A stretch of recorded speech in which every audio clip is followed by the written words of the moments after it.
Um, Good evening. My name is Erlinda Romo, and I'm the Vice Chair of the City of San Gabriel Design Review Commission. And today is Monday, November 22nd, and it is 6:30, and I'm calling the meeting to order. With that, I'd like to begin the Pledge of Allegiance, and I'd like to ask Commissioner Salo if he could lead us in that.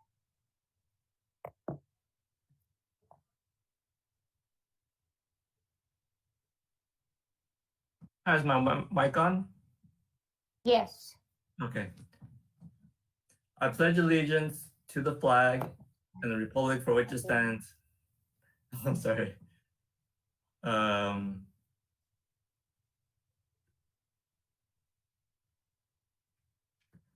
pledge allegiance to the flag of the United States of America and to the republic for which it stands, one nation under God, indivisible, with liberty and justice for all. Thank you, Commissioner Salo. Erica, would you please do the roll call? Yes. Chairman Chang will not be here today. Vice Chair Romo? Here. Commissioner Nadolny?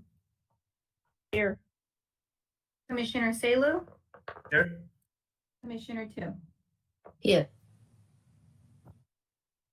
Great. We do have a quorum for tonight's meeting, and we're going to proceed. Tonight's meeting is live streamed on cable channel 3 and our other online platforms. Please email all public comments to drc.publiccomment@sgch.org no later than the time the item is considered by the Design Review Commission tonight.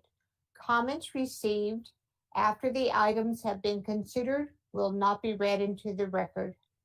Comments will be read by Assistant Erica Ortiz for up to 3 minutes each. To prevent any overlaps in comments, each commissioner will be called upon to speak. Number 1, public comment. This is a time set aside for members of the public to address the Design Review Commission on items of interest that are not on the agenda, but within the subject matter jurisdiction of the Commission. Pursuant to the Brown Act, the Design Review Commission cannot answer any questions or take any actions until such time as the matter may appear on a future agenda. Erica, do you have any public comments to read into the record? No public comment for this item. Great, thank you. Consent calendar is next. All items listed under the consent calendar are considered routine, and recommendations will be approved in one motion unless a member of the Design Review Commission or public requests separate discussion. Commissioner Liu, do you have any items that you want to pull during on the consent calendar?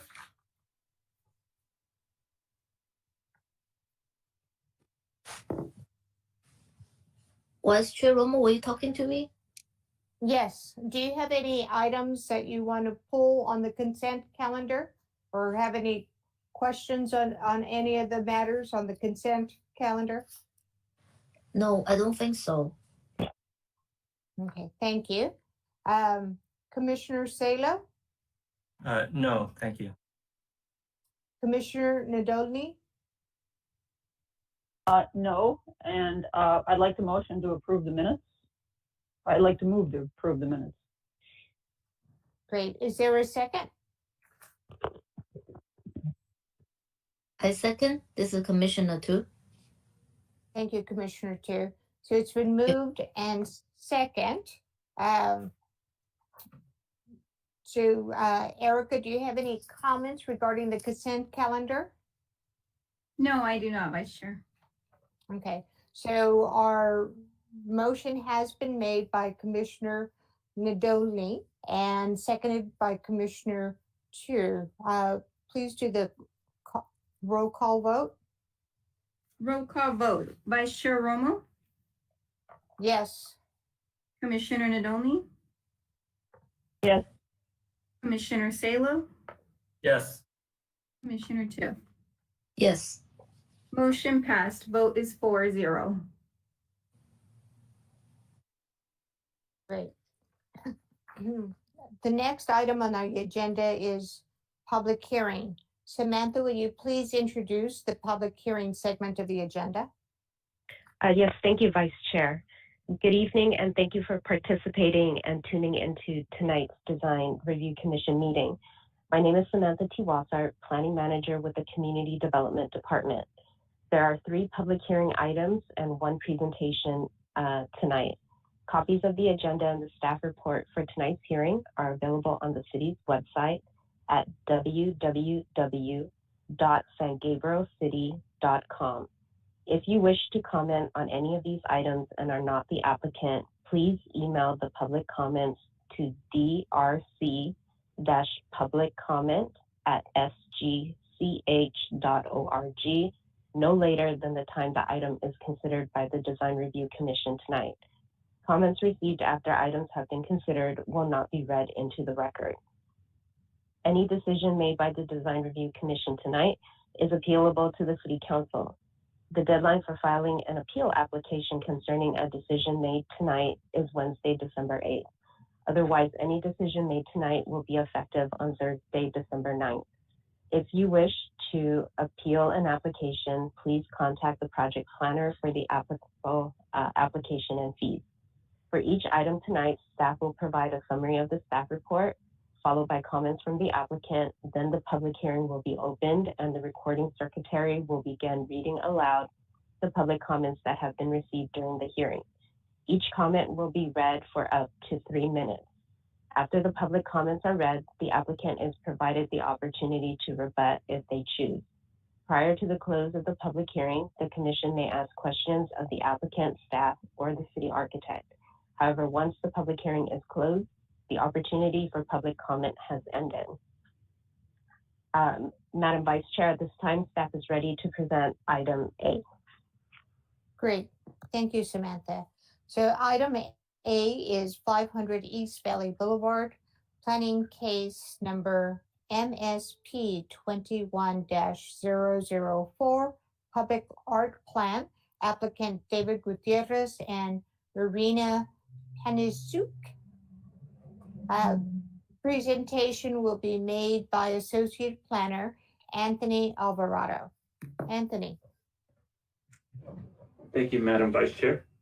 Good evening, Commissioners. My name is Anthony Alvarado, and I'm the Associate Planner in the Planning Division. The first public hearing item before you tonight is for a public art plan for the commercial development located at 500 East Valley Boulevard, planning case number MSP 21-004. Slide number 2, please. The project site is located on the south side of East Valley Boulevard between the streets of Allegro Square to the east and Walnut Street to the west. Slide number 3, please. The project site is neighbored by single-family homes to the south and commercial buildings located to the north, east, and west of the project site. This picture is an aerial image from Google Maps that shows them during the construction. The building was already constructed, but they were still working on the on-site improvements such as the parking. Slide number 4, please. The 5,391 square foot commercial building is set up to potentially have 5 commercial units. The project is going through its final stages of construction and final inspections currently. Slide number 5, please.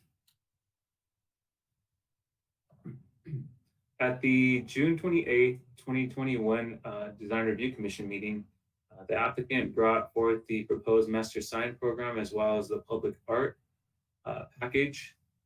At that time, the applicant was requesting that the newly constructed pergola would count as the public art requirement. However, the DRC requested that that be brought back. So the master sign program was approved at this meeting, but the applicant was instructed to bring back a different public art proposal.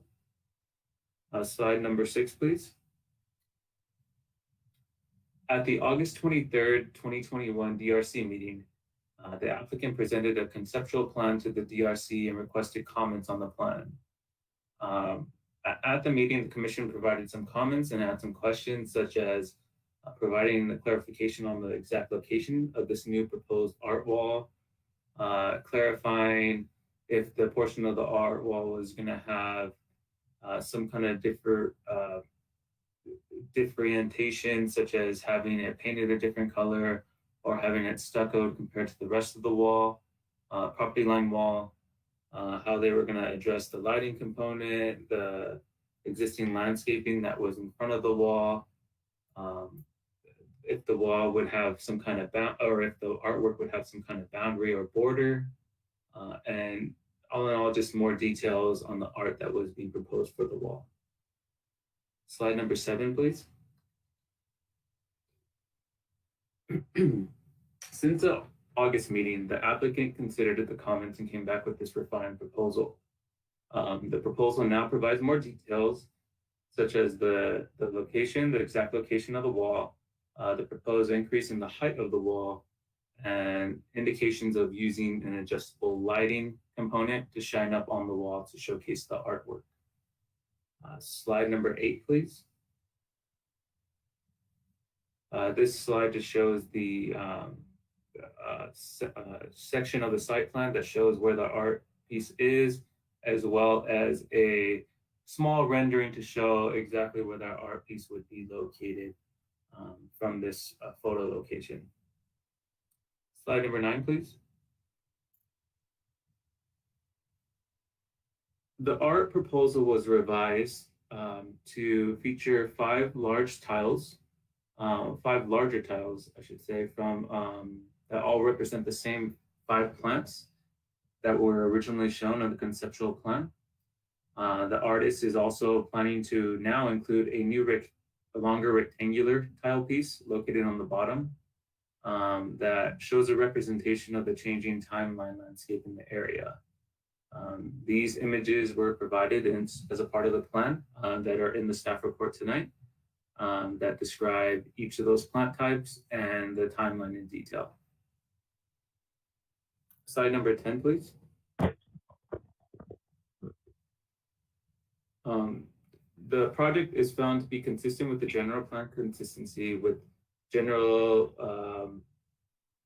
with the land use designation of commercial specific plan and community design goal 10.13, which is to require development to provide architectural and public art amenities. Slide number 11, please. This project is categorically exempt from the requirements of the California Environmental Quality Act, or CEQA, per guideline section 15303, class 3, for new construction or conversion of small structures. Slide 12, please. Oh, actually, that was, if you could go to slide 13, I think it's just a double. Yeah, there you go. Thank you. With that, staff recommends that the Design Review Commission adopt a resolution of the Design Review Commission of the City of San Gabriel, California, approving planning case number MSP 21-004 for a public art plan at 500 East Valley Boulevard, subject to the recommended conditions of approval. This will conclude staff's presentation. Staff is available for any questions that the commission might have. We also have members of the applicant team here, including the public art consultant, and the artist, I believe, is also on the line. Thank you. Thank you, Anthony. At this time, I'd like to see if any of the commissioners have any clarifying questions to staff. Commissioner 2? Yes, I do have a question for staff that is the art project that includes the pergola or just that wall alone? The art project is for the art or the art on the wall. The applicant has stated that the pergola is kind of a wayfinding component to the art piece, but the pergola is already there, so the artwork is in itself what is shown on the wall, the lighting component for the wall, the increase of height in the wall. So it is the wall with the tile pieces. Okay, thank you. I don't have other question for staff. Great. Thank you, Commissioner Du. Commissioner you. Sala? Yeah, I had one question. The package we received for this proposal, it indicates on attachment C that in front of the art wall, there is a bicycle rack. Is that still in play or is that an outdated plan? So between the pergola and the art wall, there are some bicycle racks. I think those are bollards. Are those bollards or bicycle racks, Anthony? Yes, I think on the site plan it shows as bicycle racks, but they are actually bollards, and maybe the applicant, someone from the applicant team can verify if those are also to serve as bike racks. But they are like a metal bollards. Yeah, like metal silver bollards. Yeah, because the site plan calls out bicycle racks and it shows like a plan of what looks like bicycles. I can ask the applicant when we get to that component. Thank you. Great. Thank you, Commissioner Salo. Commissioner Nadoli? No questions for staff. Great. And then I don't have any questions for staff. So at this time, I'd like to request the applicant to address the commission. Thank you, Vice Chair Romo. Irina Panastuk, Public Art Consultant. I had a pleasure to work on this project for the last 5 months, I believe, and we've come a long way from identifying the location and working with this site. A particular location that we found, we believe, is the best one. And as you heard from the associate planner who has done the amazing job to present the project and describe where we're at with it, the pergola is serving as a wayfinding component. It's leading the way for the visitors of the building, and also in a way directing the pedestrians to the art wall.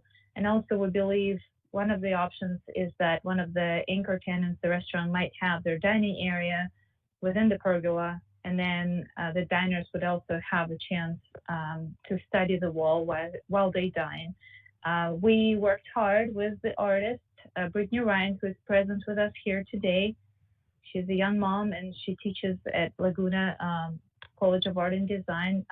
So we're really happy she had a chance to join us today, but she worked hard with us and our creative team to improve the design and meet the requirements of the design review committee. We took into account all the comments that we received last time. Not only we figured out the way to enhance the wall, elevate the viewpoint, and make it a focal viewpoint as well, using the light, the elevating of design. We also wanted, with the way we reworked the design and the concept of it, we want to make sure that we capture the history and also attract attention and capture the focus of the visitors and passersby. So from the very beginning, we wanted to make sure we reflect the rich history of St. Gabriel here, not only going back to the roots, but also reflecting the progress that this land has achieved and the phases of it that the city has gone through. So that's what you see on our reworked rendering of the art and pretty much mock-up The artist worked really hard to present the committee with the final view. We believe this is exactly how it's going to look like.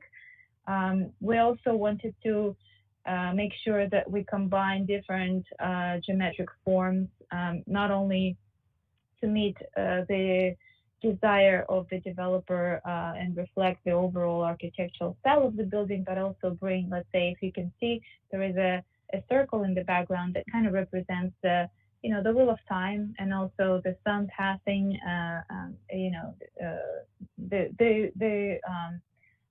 the way the sun makes, from sunrise to sundown, from the beginning to the end through the day, and that's kind of the changing of time is represented here. And also we kind of softened the design with adding that sphere in the background.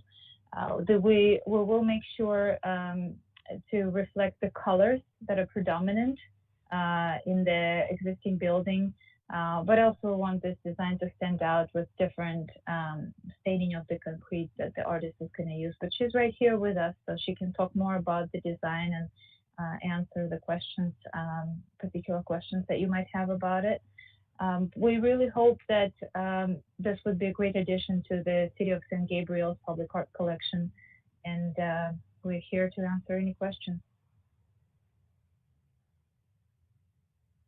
Great. Brittany, would you like to add anything? Oh, just hello, everyone. I'm really happy to be here. And I think the word Irina was looking for was the arch behind the, that kind of grazes through all of the panels, and also kind of, reflects like the passage of time, and kind of incorporates the design of the like panoramic view below. It makes them all kind of like flow together. Irina did a really great job of describing where we're going with things, and I'm really happy with the way the design is currently.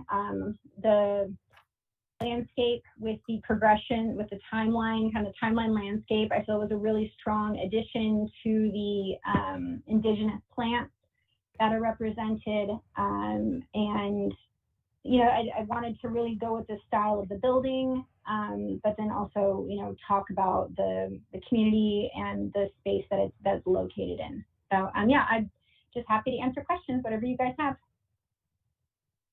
Great, thank you. So then we will go to our commissioners to see if you have any questions. Commissioner 2?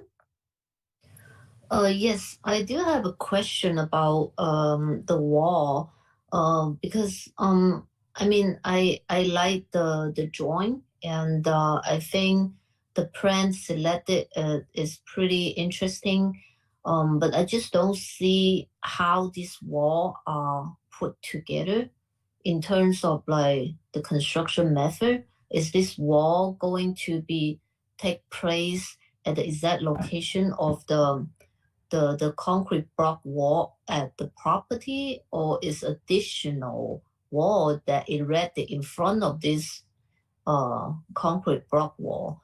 And also I saw this additional detail added on top of the wall. It's like a trim detail at the top, but I don't see any drawings or a section whatsoever to present the exact look of this piece of art.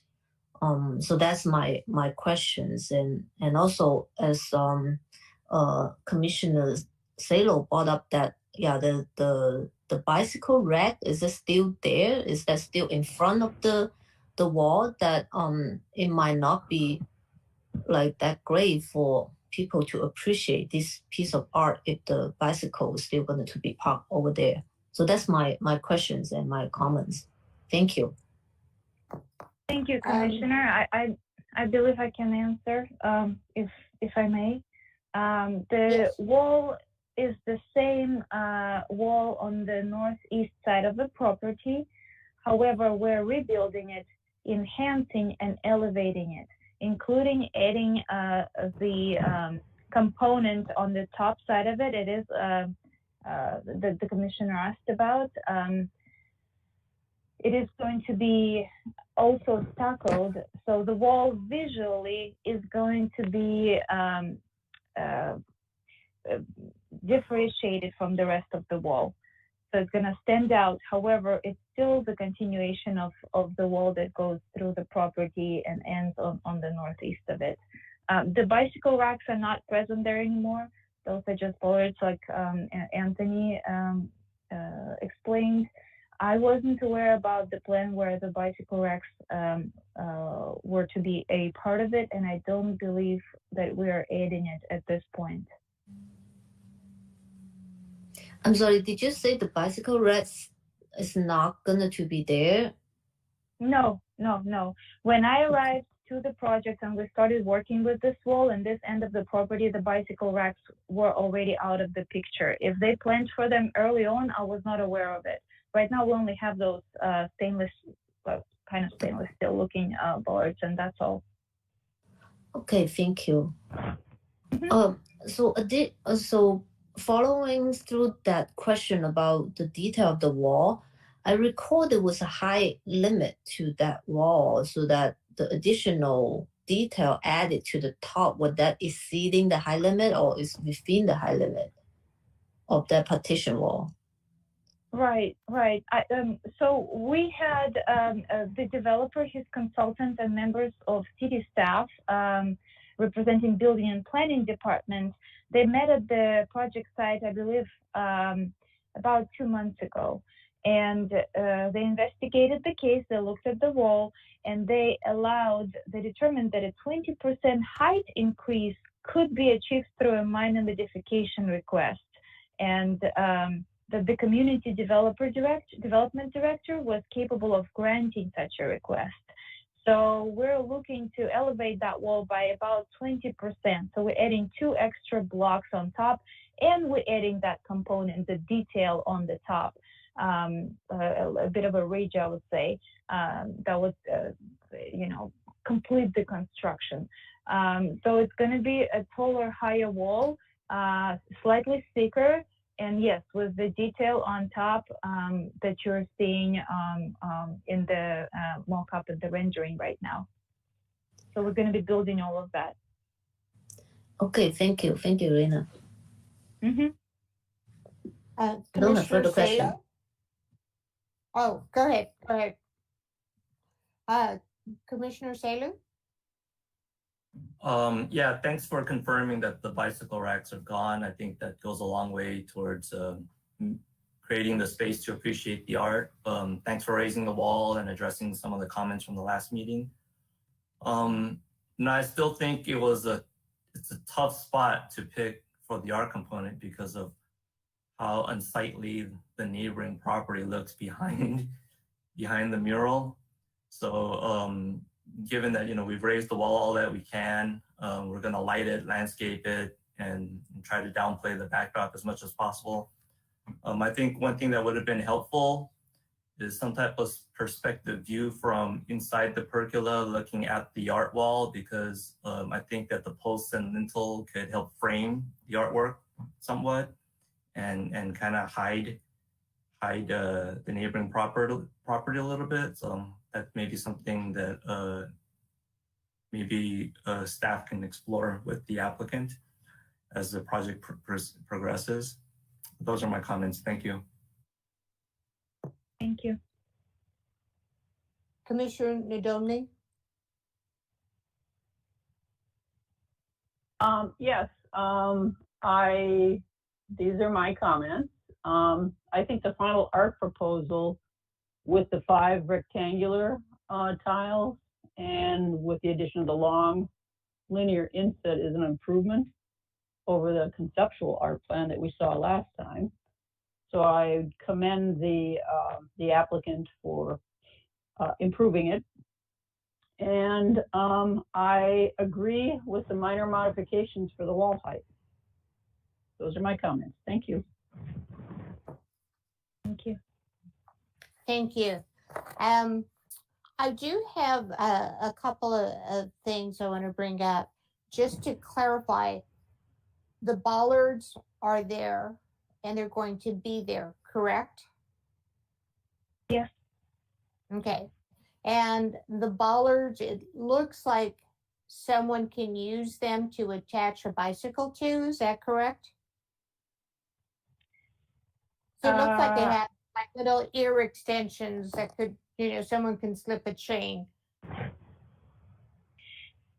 Even if that was an intention, I think with the way we reworked the location, this particular location, this side of the site, I don't think anybody would think about that because it used to be the northeast end of the parking lot, but there is no access to that particular side of it for the riders of bicycles anymore.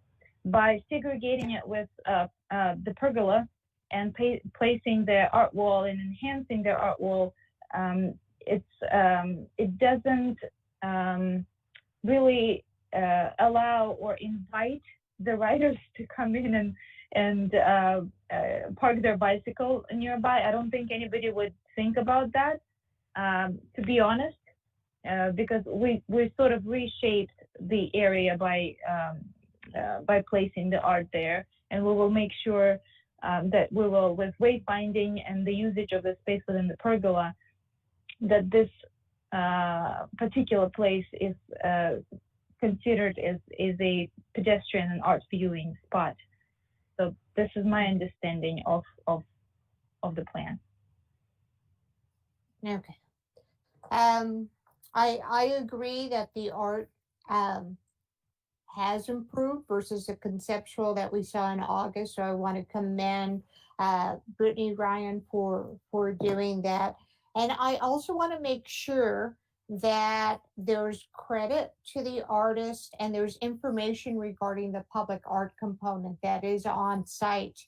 So I want to know if there are plans right now for signage that reflect the artist and the information on the art piece itself. With every art, public art component that I'm bringing on my project, I make sure we'll always have the plaque. So yes, this is part of the plan, and I believe the developer was informed. So the plaque in how you envision placing the plaque, do you have a location in mind? As far as I thought about it, and I'm more than welcome. I more than welcome the comments, and also I'm open to hear possible ideas. But what I thought, because we might still have some landscape components stretched underneath the art wall, and the lights are going to be located there. So I was thinking about placing a rather medium-sized plaque right there, on in the soil, and planting it maybe using the concrete to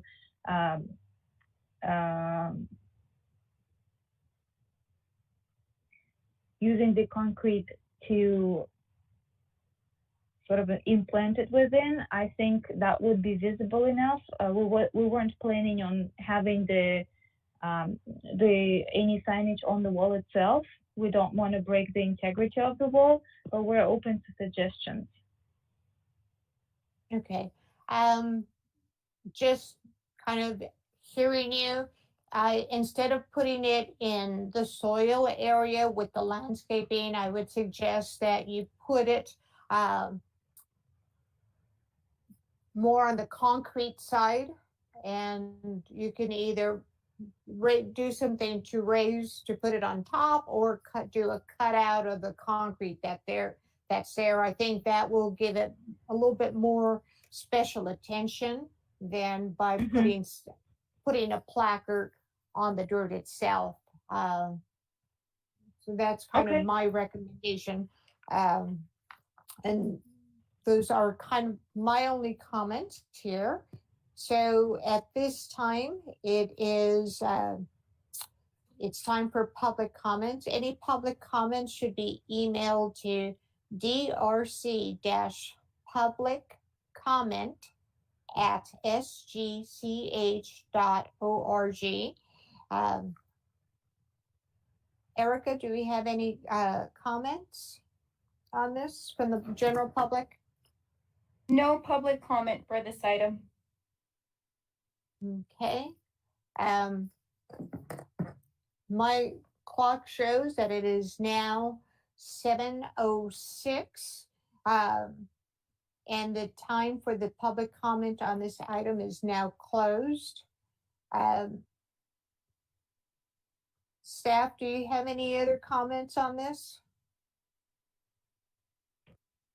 Thank you, Vice Chair. The only thing that I have, well, actually two things that I have, and maybe as part of the recommendation, if the commission would like to approve this project tonight, is for one, the applicant to provide a perspective view from within the pergola that both staff and the city architect can take a look at, as well as recommending that they provide a plaque, and if the commission was comfortable with us putting language in there that says that the plaque would be located on the ground and within the concrete in front of the art wall. Okay, noted, thank you. I like those two comments. So we have the rebuttal from the applicant here. So we'll start with our discussion point for tonight's meeting. Commissioner Tu? Yes, I just want to clarify that so pretty much the bowler there is still gonna to be served as a bicycle rack, so people are still possible to park their bike there, right? Is that what it is? No, we do not plan for it at all. So even if there is a fragment of the bullock that you think might predispose people to think about parking their bicycle nearby and chain it, the way we're rebuilding the space will not really allow or welcome it.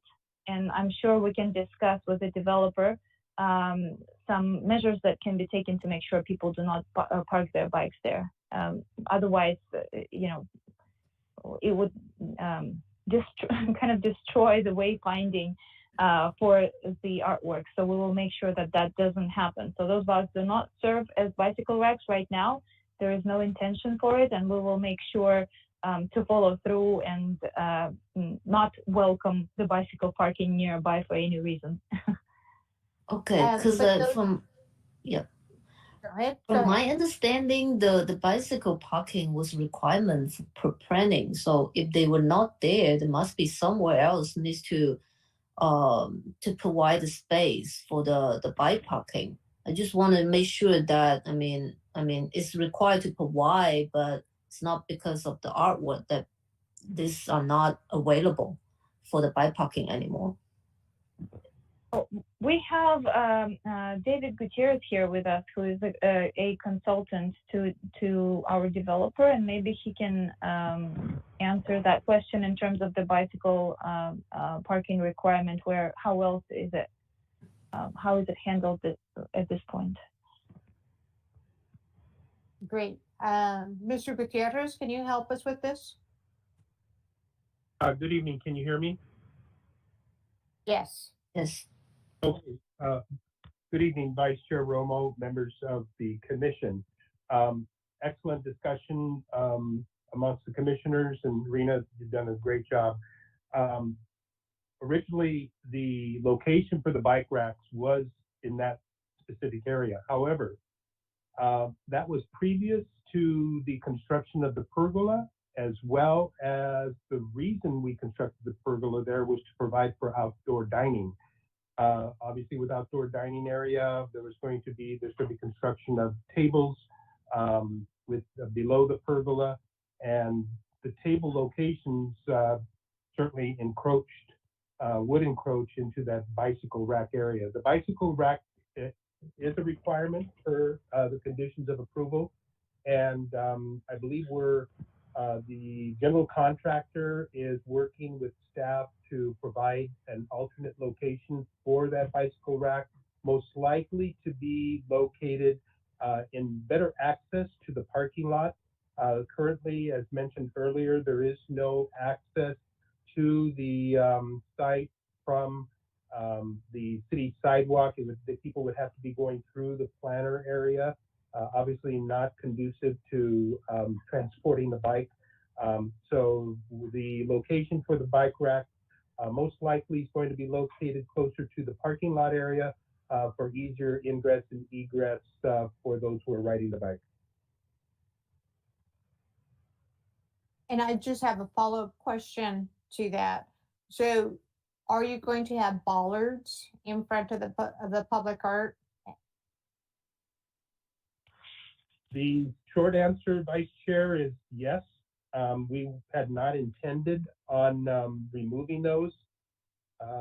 However, if the commissioners feel that those don't serve a purpose, or you feel from an aesthetic standpoint that creates a problem, certainly we would be very receptive to your comments and recommendations. Thank you. Commissioner Chu, please continue with any additional comments. Yes, I feel that if those bollards can be removed, then that would be a much better position for the art piece. Right now, these bollards, they are really I don't know, it just strange to place that in front of a piece of art. And if they don't have really like a function like a bike rack, so it would be great if we can remove it. So that's my recommendation. Thank you. Thank you, Commissioner. Commissioner Salo? I don't have any additional comments. Thank you. Thank you. Commissioner Nadoli? No additional comments, thanks. Great. I'd also like to echo Commissioner Chu's comments regarding the bollards. I do think people, even if it's a tough spot, the design of these types of bollards will do. People will see the little extension there that they can put their chain through and put their bike there. So if you're going to have a bollard, please just have a simple shorter post that cannot be used as a bike rack. And if it's a shorter post, then it's going to be hard for someone to chain that. It won't be secure for a bicycle. So if you can think of that, I do like Anthony's comments on additional conditions regarding the perspective view and the plaque on the concrete. I think I'm having internet problems. Can people hear me okay? So I'm getting some feedback. We can hear you fine. We can hear you. Okay, Yes. great. So with that, I would like to entertain a motion from one of our commissioners. Oh, excuse me, before we go there. Yes. Yes, our city architect. Yes, thank you, Vice Chair Romo. Just one thought. I agree with your comments about the potential of bicycle parking with those bollards. That's what those were designed for. But if they were to be replaced with another kind of bollard, that could be the light source instead of putting the lights in the bushes or on the concrete, and make a light bollard. Excellent recommendation. Mr. Gutierrez, you were going to say something? No, Vice Chair Romo, thank you. I was just going to ask prior to the city architect's comment, which I think is also an excellent idea. If we were to remove that loop that necessarily would provide for a chain to go through it, would that satisfy the concerns of the commission, separate from the lighting suggestion?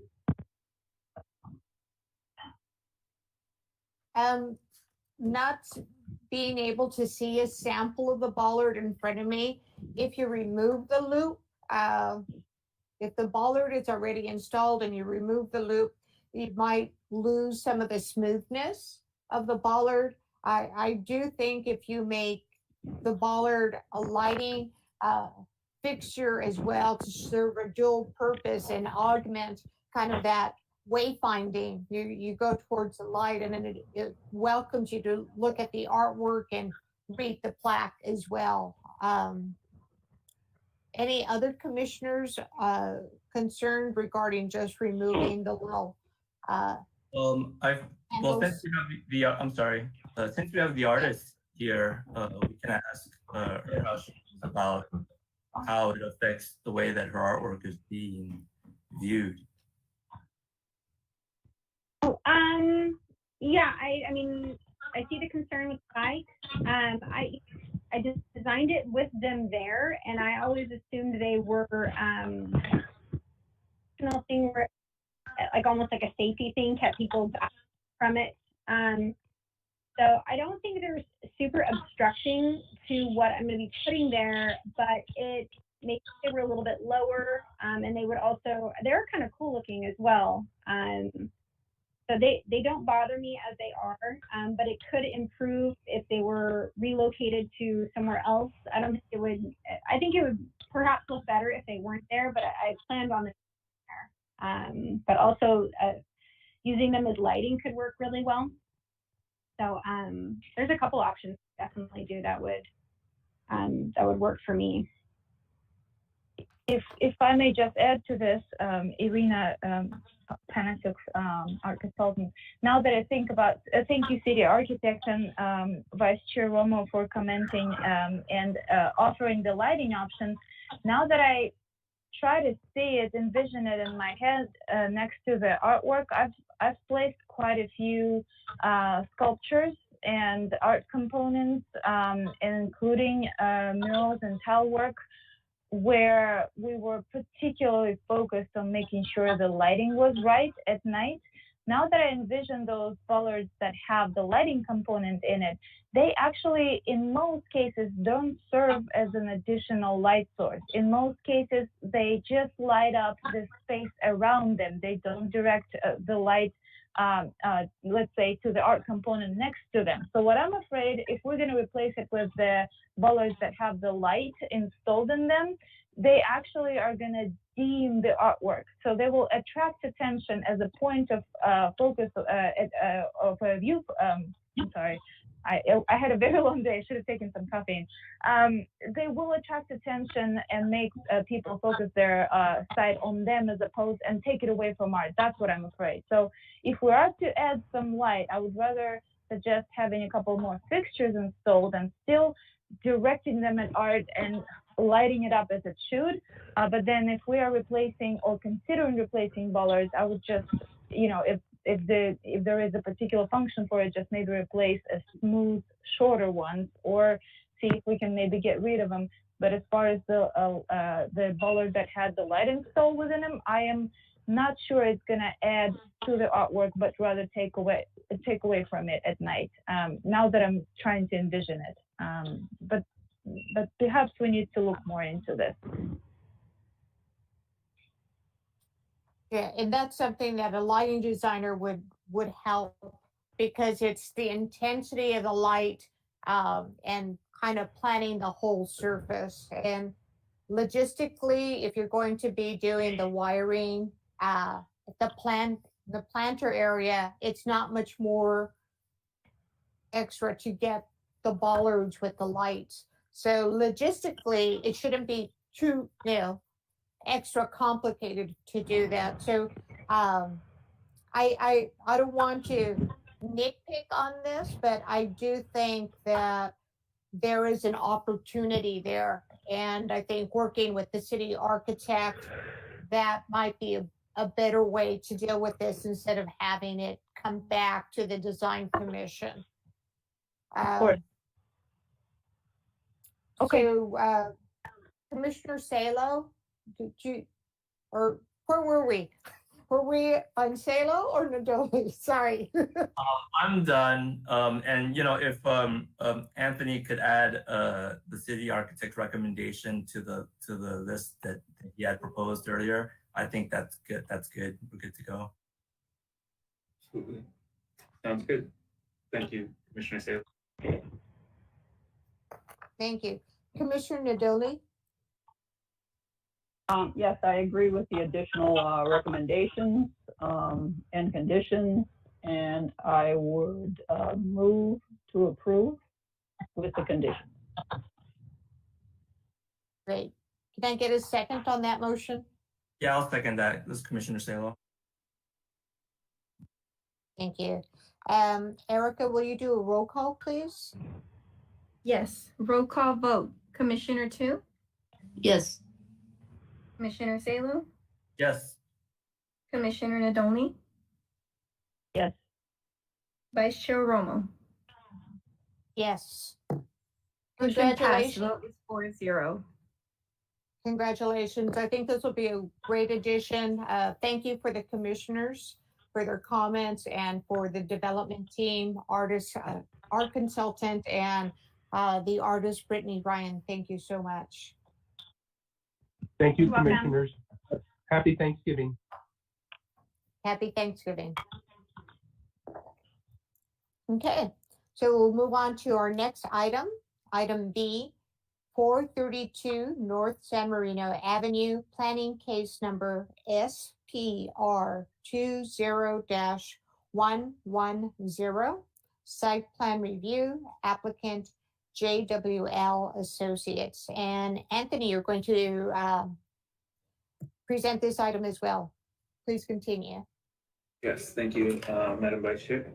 Good evening again, Commissioners. The next item before you tonight is for a site plan review to propose a second-story addition to an existing single-family residence located at the address 432 North San Marino Avenue, planning case number SPR 20-110. Slide number 2, please. The project site is located on the east side of North San Marino Avenue between West Roses Road to the north and Adeline Drive to the south. Slide number 3, please.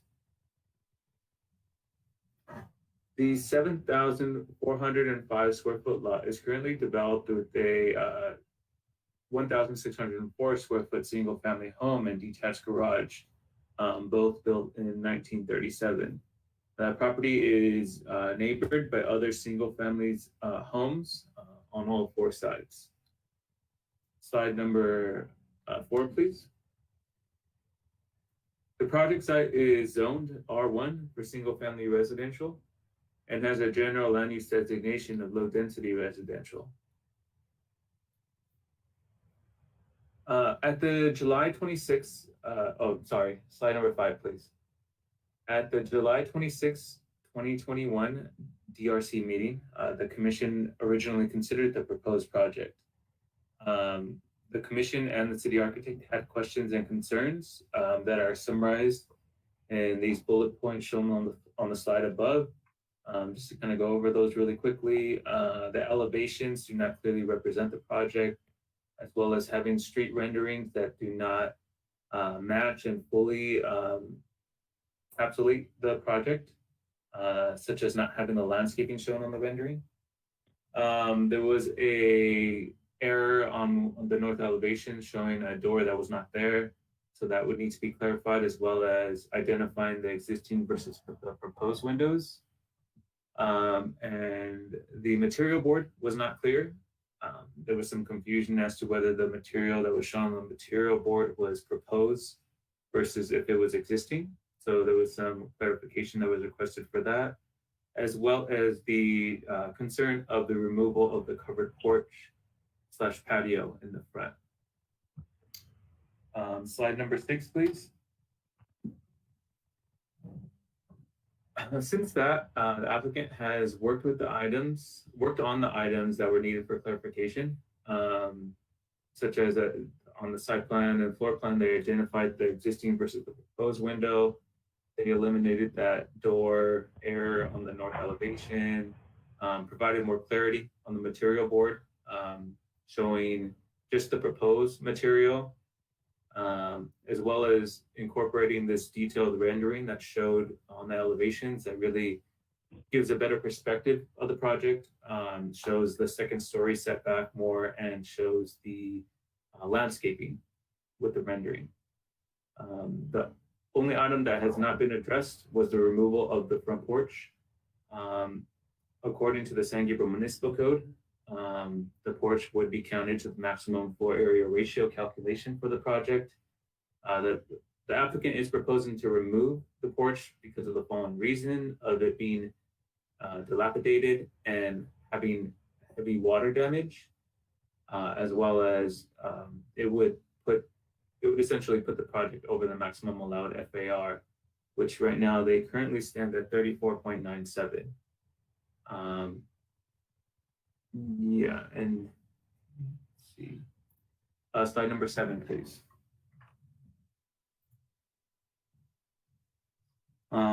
This slide just shows the proposed site plan. The site plan essentially hasn't changed from the original proposal. The project would still utilize the existing 2-car garage located in the back.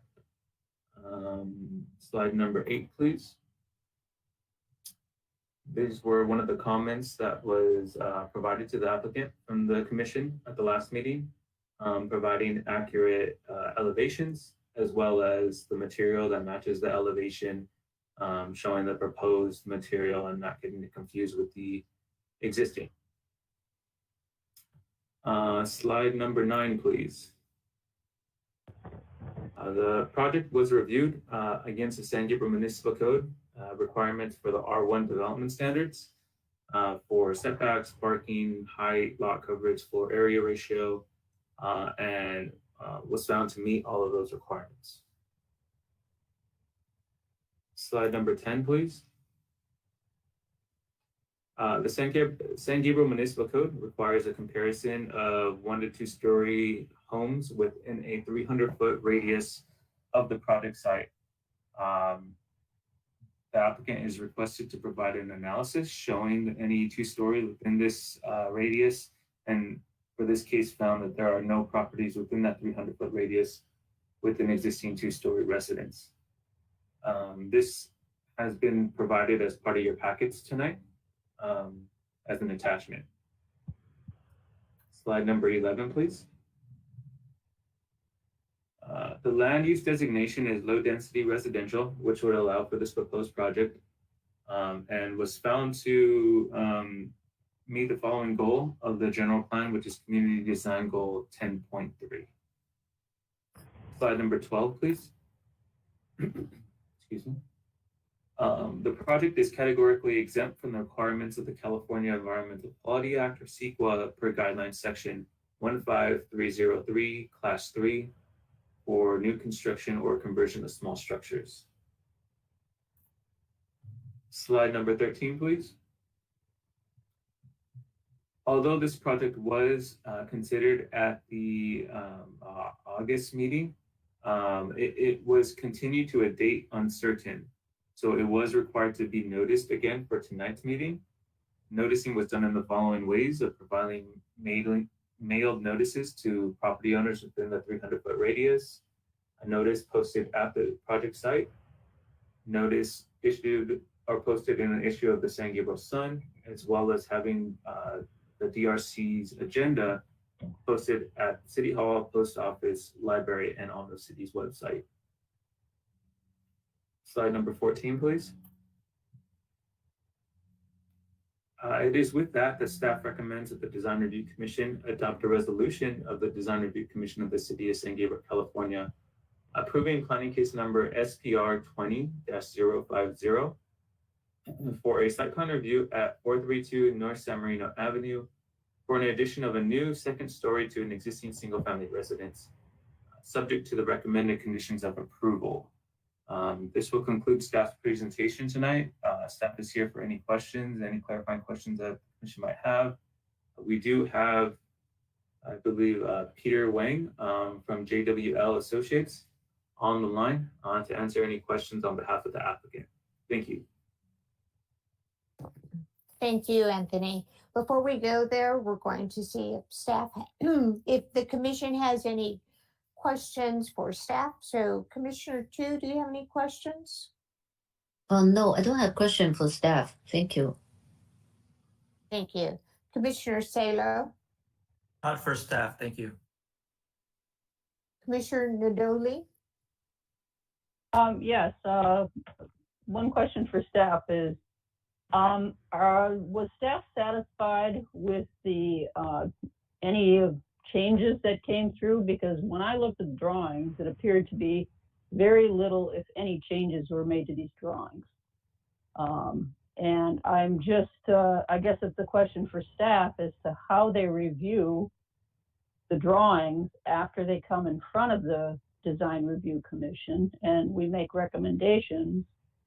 But the majority of those recommendations are not achieved in the second submittal to the Design Review Commission. Thank you. Yeah, and sorry, Vice Chair, do you want me to answer that right now, or?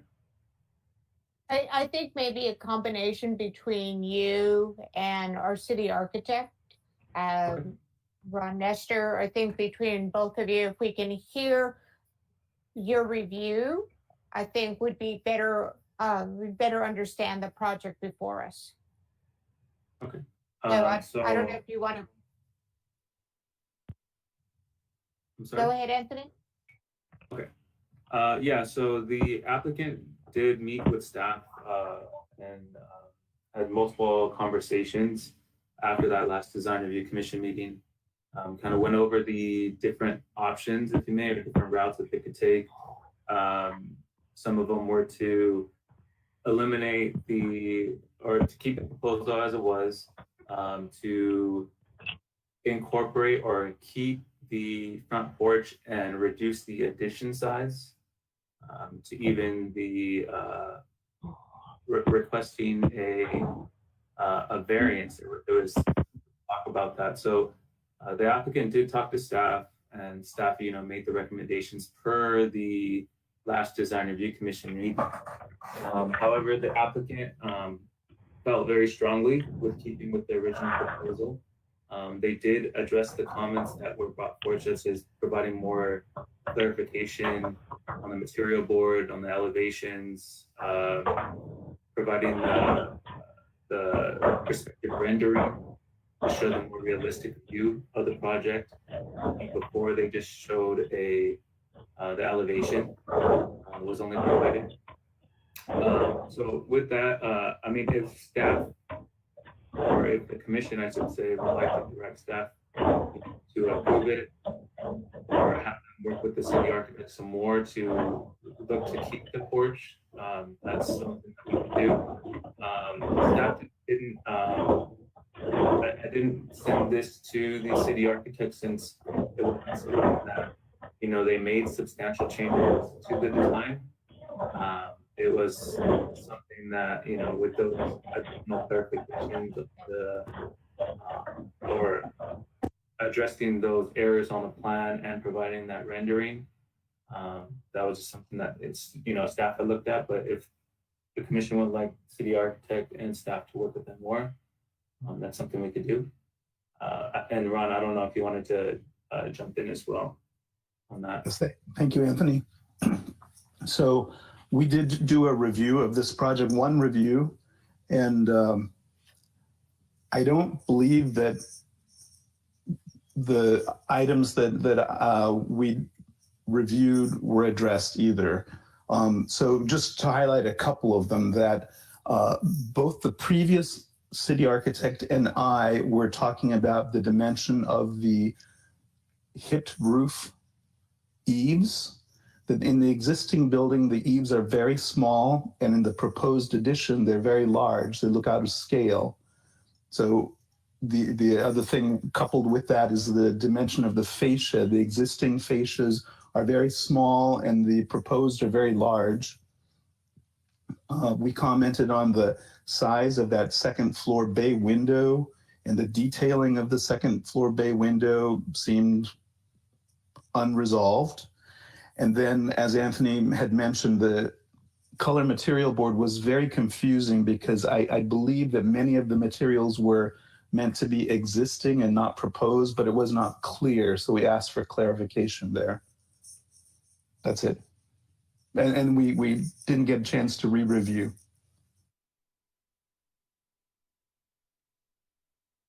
Thank you. Yeah, that's concerning, that there wasn't a second chance for you to review that. So those are my questions for staff. Thank you. Thank you. Those are excellent questions, and I wanted to hear from Ron on this project as well. I think we have to be extra careful when we have a project that's going to be the first, second story home in a residential neighborhood. We're going to be setting the standard, and that's something that we need to look at. So with that, I'm going to turn to the applicant to address the commission concerns. Is the applicant here still? Yes, Honorable Commissioner, and my name is Peter Wang. I'm the principal engineer for this project. And the owner, you can see, the previous house was a 3-bedroom house. The owner actually, what he's trying to do, just adding the first floor actually for their elderly, for their in-law who is older, so they can bring them to their house for them to stay together in order to take care of them. And then the second floor master room is for the owner and her husband together. And the front, 2 other rooms still with the kids, and with adding a new family room on the first floor. So currently, we understand, there was no 2-story building and within 300 feet. But if you look at the Google Map Street View, and there was a 2-story house just 4 story down, 4 house down the neighborhood, and there is a 2-story, they're very close, but it's just a little bit outside the 300 radius. I have to admit it, within the 300 there was no 2-story, but I think that the distance we measured was 310 foot or something for that one. And currently, I think we're trying to put the second story on the back, and trying not to be too massive at the front. So maybe that can reduce the impact for visually, for the neighborhood and for this one. And with the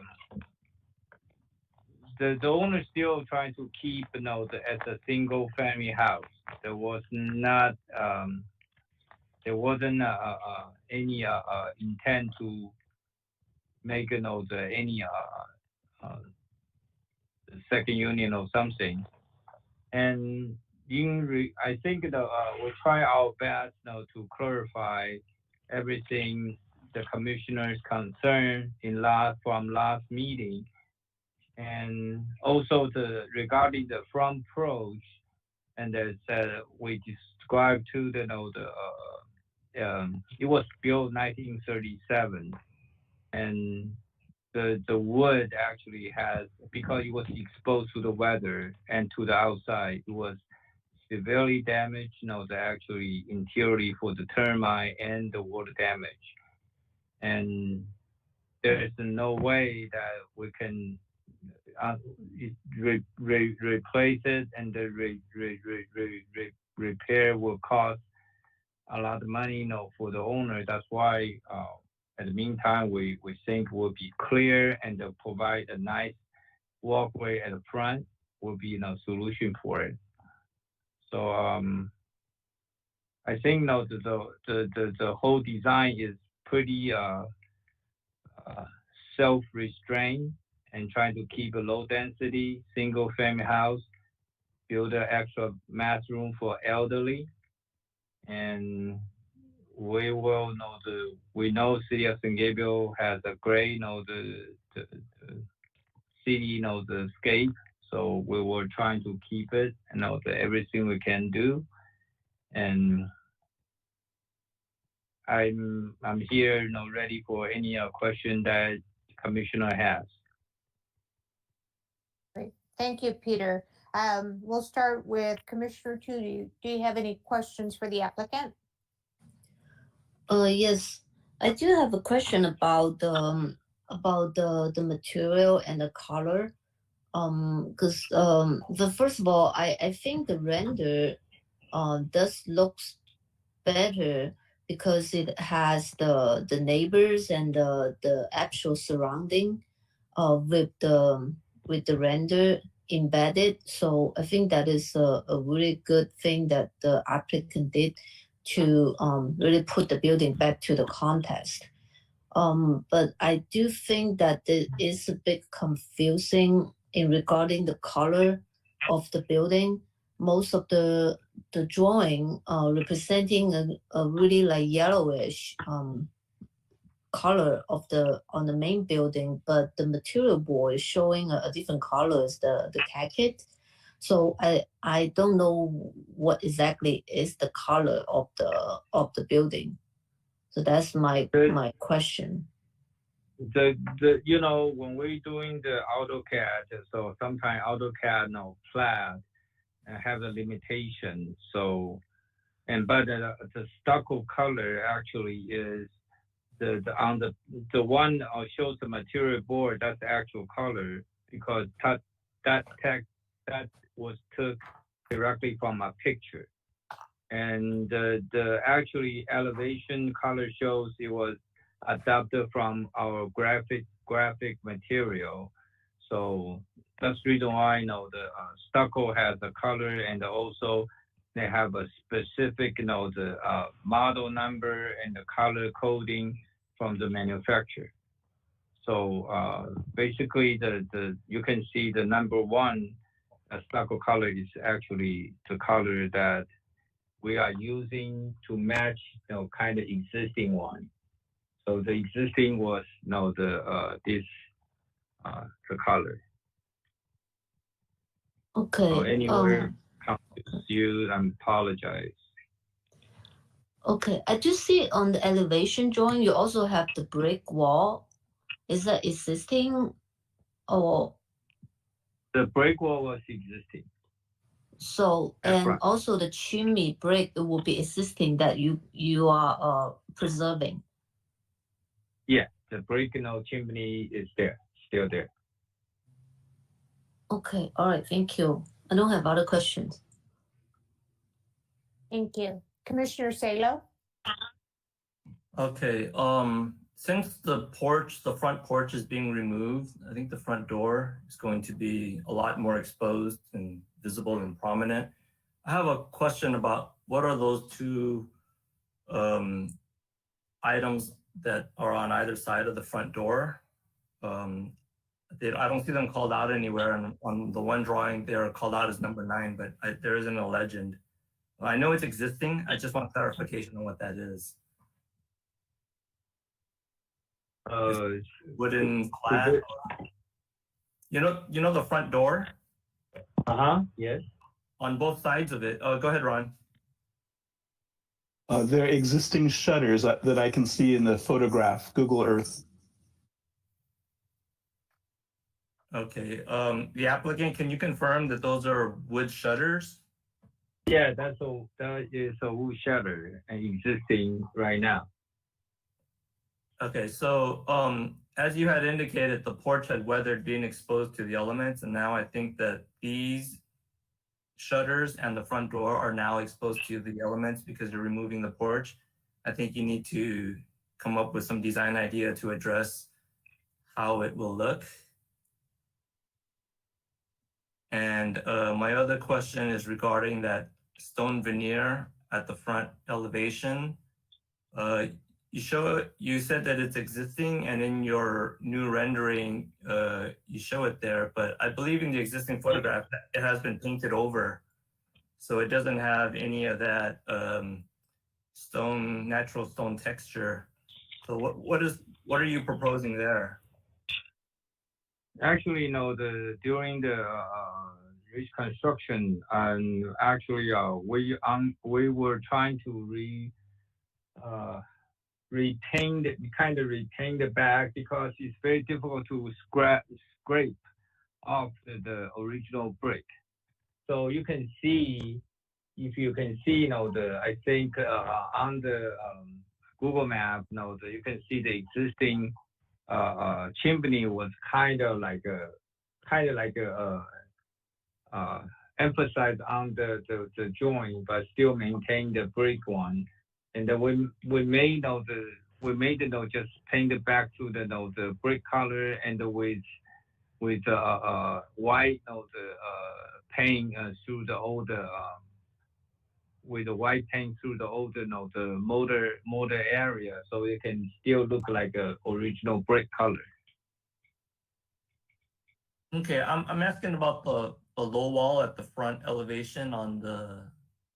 That's right. No, the currently was painted over. And so painted over. Repaint so we can restore it or replace it. I don't think for this kind of old building, replace it will be the feasible, and I think we should repaint it back to the brick color. Okay, so do you think that your rendering shows what you are proposing? The rendering we show we're proposing is trying to to paint it back to the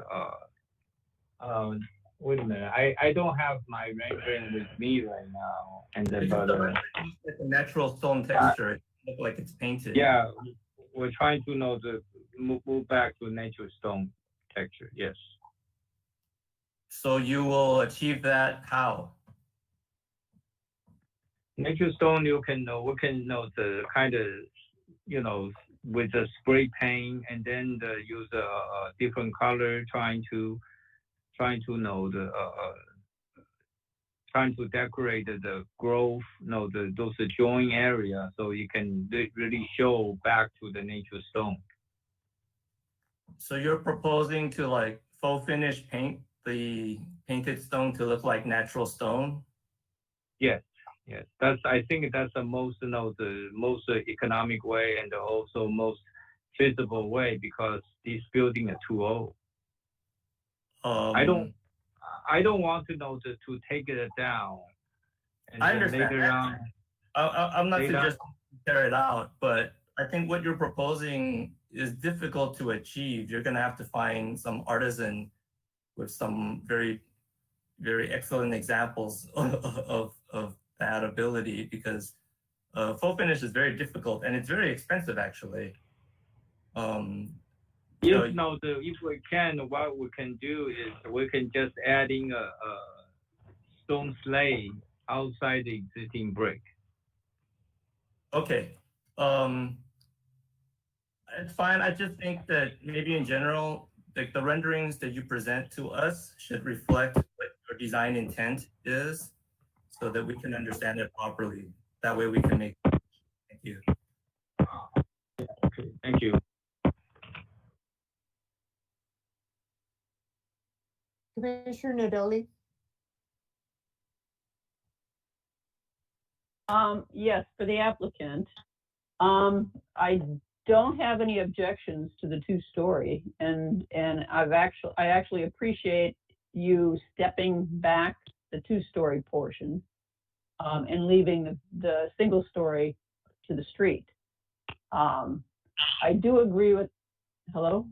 Okay. Yes. I do agree with the city architect regarding the eaves and the bay window. I don't believe they're worked out very well in detail, and I don't think that they work well with the existing house, with the existing single-story front street facade.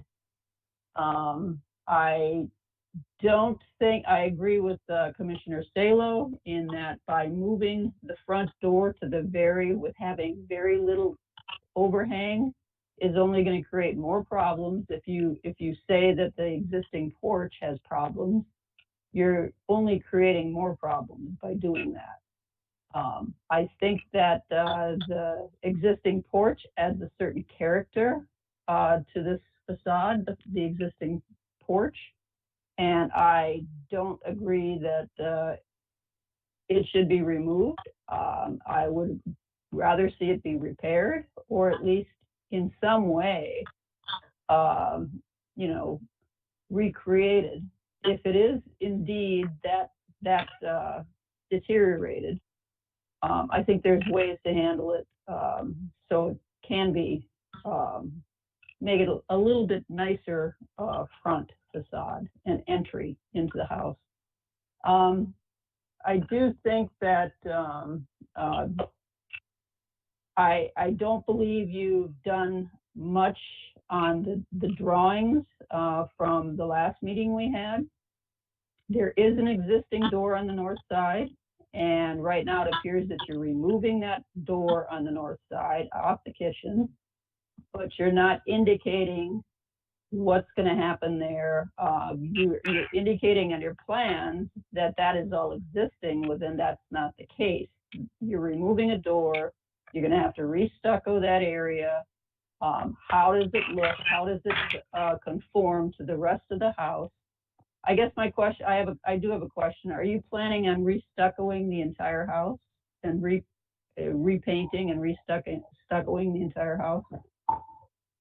Yeah, basically, the entire house is the time to kind of renovate, for the exterior. Yes, the will be re-stucco with the stucco color, or will be repaint with the same color to keep the consistency between the existing and the new addition. Okay. So I think therefore, by doing this one and the new stucco to seal off existing opening will be totally concealed. Okay. All right. One suggestion that we made at the last meeting was that, and it's kind of, it also leads to the same issue I have with the front door, not having any overhangs. You have two large sliding glass doors off of a patio in the back that also do not have any overhangs. And that was a suggestion that was made, but again, I don't see that addressed at all on your revised drawings. So I don't think these are ready for the commission to approve. There's just too many outstanding design issues that have not been addressed. And I would recommend that you go back and take a look at some of these and take some of the recommendations that the city architect, both actually city architects, and the commissioners, and try again. Thank you. Thank you, Commissioner Nadoni.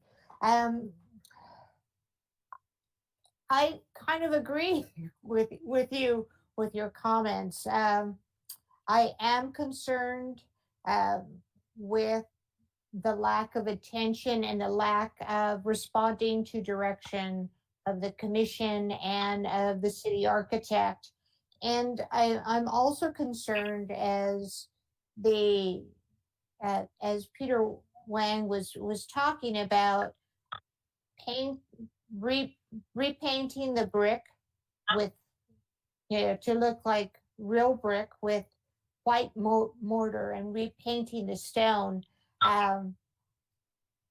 Paint may seem that it's cheap in the short term, but in the long term, when you look at those that type of material, brick and stone can last a very long time without even touching it.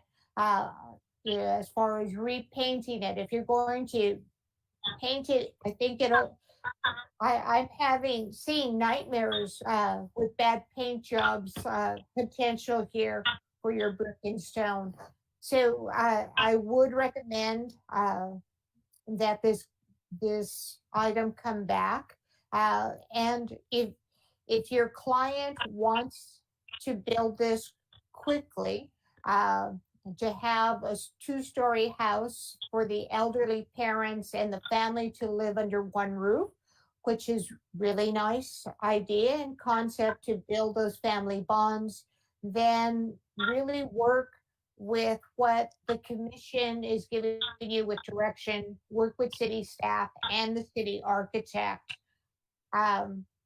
So with that, if I can get a motion to continue, I believe this is where everyone on the commission is going to. So if I can get a motion to continue this item, that would be really good. And probably to a date uncertain, because it was a few months since we first had this presentation, and there are still several outstanding issues. So I don't think we can look at a date certain next month, since the applicant had lots of time to try to address several issues and they did not.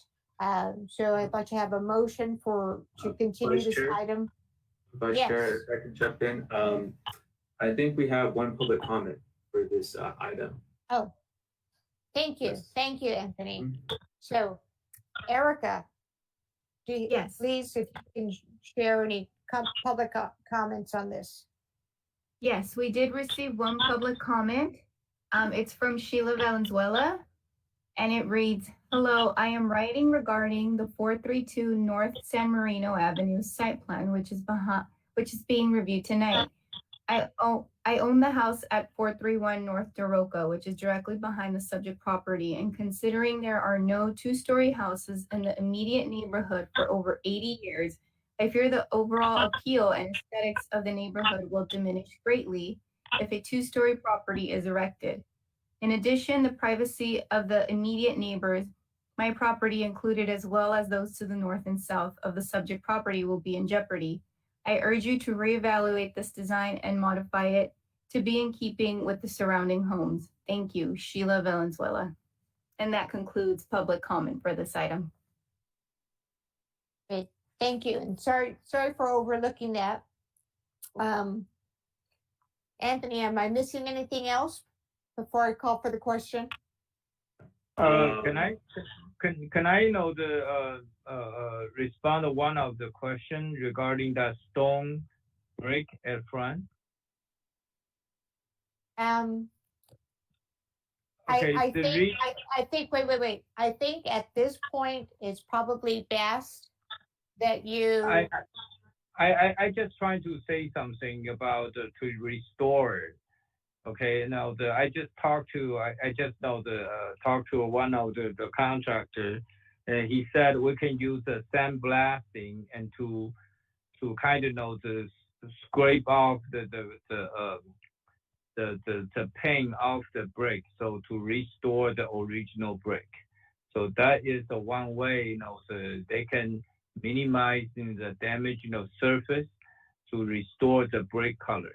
That's we can use the sandblasting and use that one and to restore it. And that was the solution to restore the original color to brick.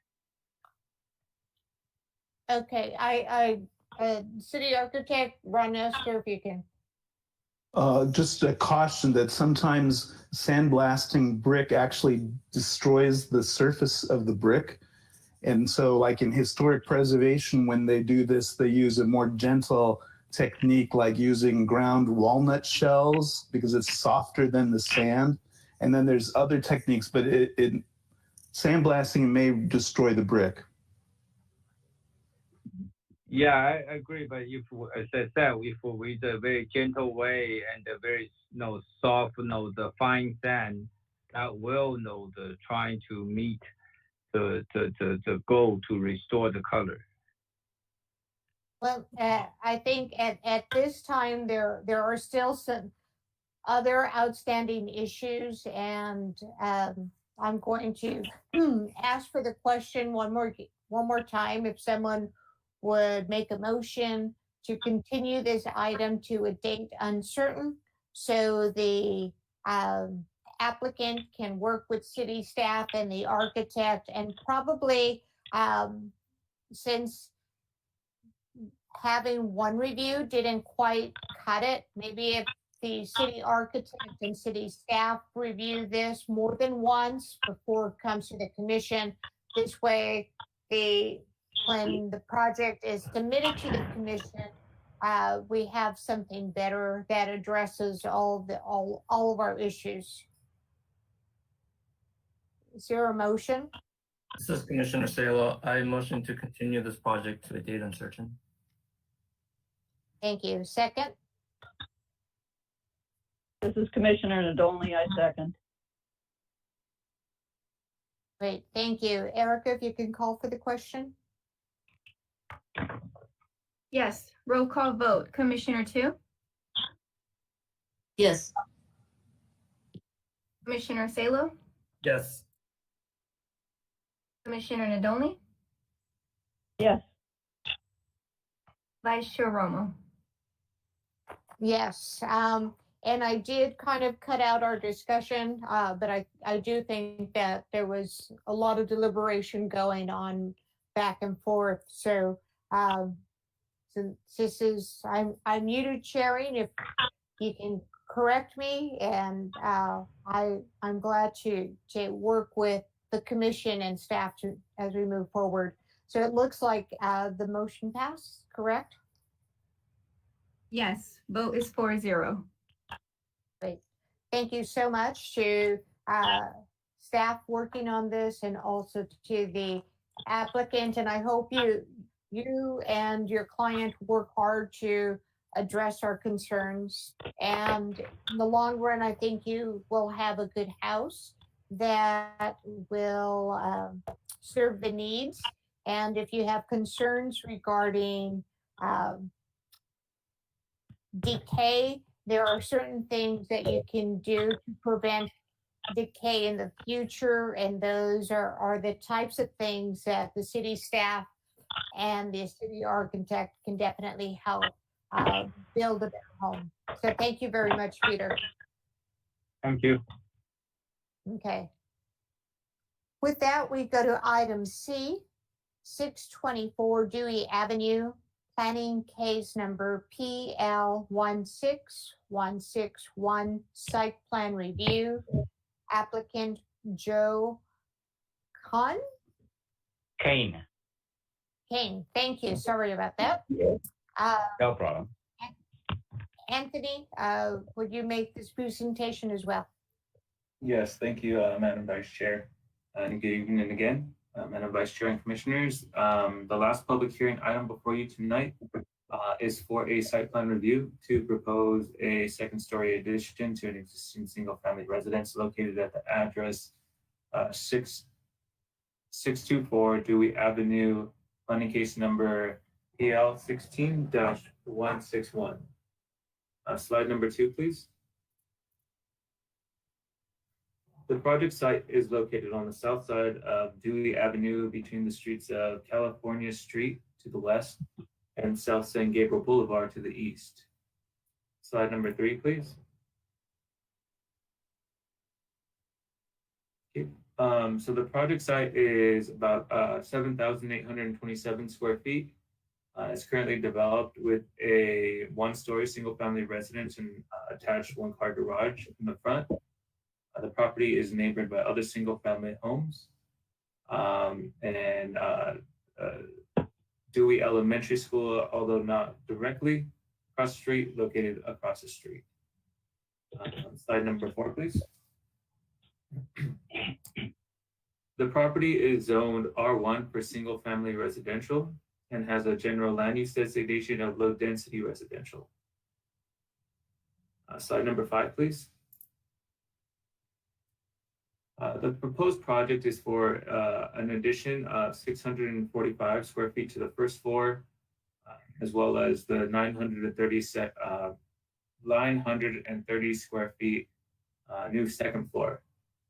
The project would also incorporate a new attached 3-car garage. The project will look to also update the landscaping. The landscaping plan was provided as part of the packet today. Slide number 6, please. The proposed project is for a Spanish Revival style home. This project was reviewed by the previous city architect and went through multiple reviews. I think it was on the third review. Found that the project was consistent with that style based on some of the following, providing recessed upper windows that were appropriate to the two-story space, gable and roofing with detailing, appropriately scaled downstairs windows with divided lights, a single door with divided lights on the front elevation, as well as having stone materials wrap around. The applicant is also looking to incorporate exposed roof rafters with the Capistrano roof tile and a color scheme that is also evident of that Spanish Revival style home. Slide number 7, please. Attached is a photo simulation of what the project could look like within its surroundings. Slide number 8, please. The proposed project was reviewed against the San Gabriel Municipal Code R1 development standards and found to be consistent with setbacks, parking, building height, lot coverage, and floor area ratio, all within the requirements of the San Gabriel Municipal Code. Slide number 9, please. An analysis was done and provided as attachment C in your packets tonight. It was found to have 4 other single-family zone properties with a 2-story residence within the 300-foot radius of the project site. This does not include any of the commercial 2-story buildings or any of the multifamily 2-story buildings. It's just solely the single-family zone properties. Slide number 10, please. The project has a low land use designation of low density residential, which would allow for the proposed project tonight. The project also meets the following goal of the general plan, which is community design goal 10.3. Slide number 11, please. This project is categorically exempt from the requirements of the California Environmental Quality Act, or CEQA, per guideline section 15303, class 3, for new construction or conversion of small structures. Slide number 12, please. Public noticing was done for the project in the following ways. Notices were mailed out to property owners within the 300-foot radius, as well as having the notice posted at the job site and in the latest issue of the San Gabriel Sun. An agenda was posted at City Hall, the post office, the library, and on our city's website. Slide number 13, please. Thank you. It is with that staff recommends that the Design Review Commission adopt a resolution of the Design Review Commission of the City of San Gabriel, California, approving planning case number PL-16-161 for a site plan review at 624 Dewey Avenue for an addition of a new second story to an existing single family residence, subject to the recommended conditions of approval. This will conclude staff's presentation at this time. Staff is available for any questions that the commission might have for staff, or we also have Joe Kane, on the line to answer any questions on behalf of the applicant. Thank you. Great. Thank you, Anthony. With that, before we go to commissioner comments, just want to go to our city architect, Ron Nestor. Do you have anything to add on the presentation? This was reviewed by the previous city architect, and it was not given to us to review because of whenever it was originally submitted. Okay, thank you. So we'll start with our first commissioner, Commissioner 2. I don't have a question for staff. Okay. Thank you. Thank you. Commissioner Salo, do you have any questions for staff? Yeah, I'm sorry, can we just clarify briefly the number of two-story homes in this neighborhood is within 300 feet? Yes, I'm sorry. That was 4 two-story single-family homes within the 300-foot radius. So the answer, so it's 4. There are 4. Correct. Yes. I believe the applicant showed some of the multi-family two-story homes as a part of their analysis, but that's not true to the analysis. Since we want to compare the single family, so the answer would be 4. Yes. Nothing else, thank you. Thank you. Commissioner Nadoli, do you have any other questions for staff? Just one. I don't think the packet had the zoning. Sometimes that's included. How close is because there appears to be a number of multi-family lots around there. How close are we to the multi-family lot on this property?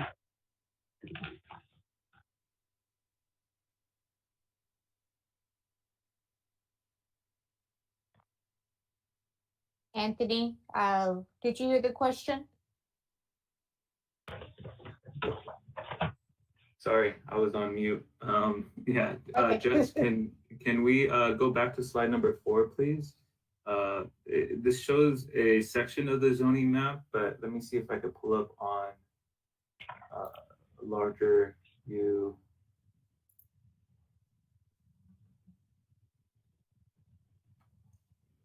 So on this zoning map, the yellow is all R1 zone properties.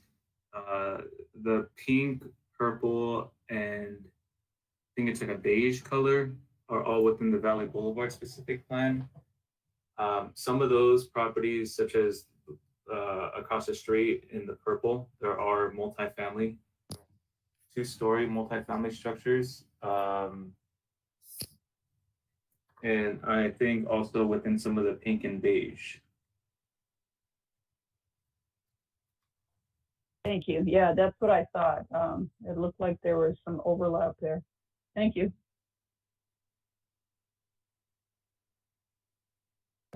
I have no questions for staff. So at this time, I'd like to ask the applicant to add to the presentation, please.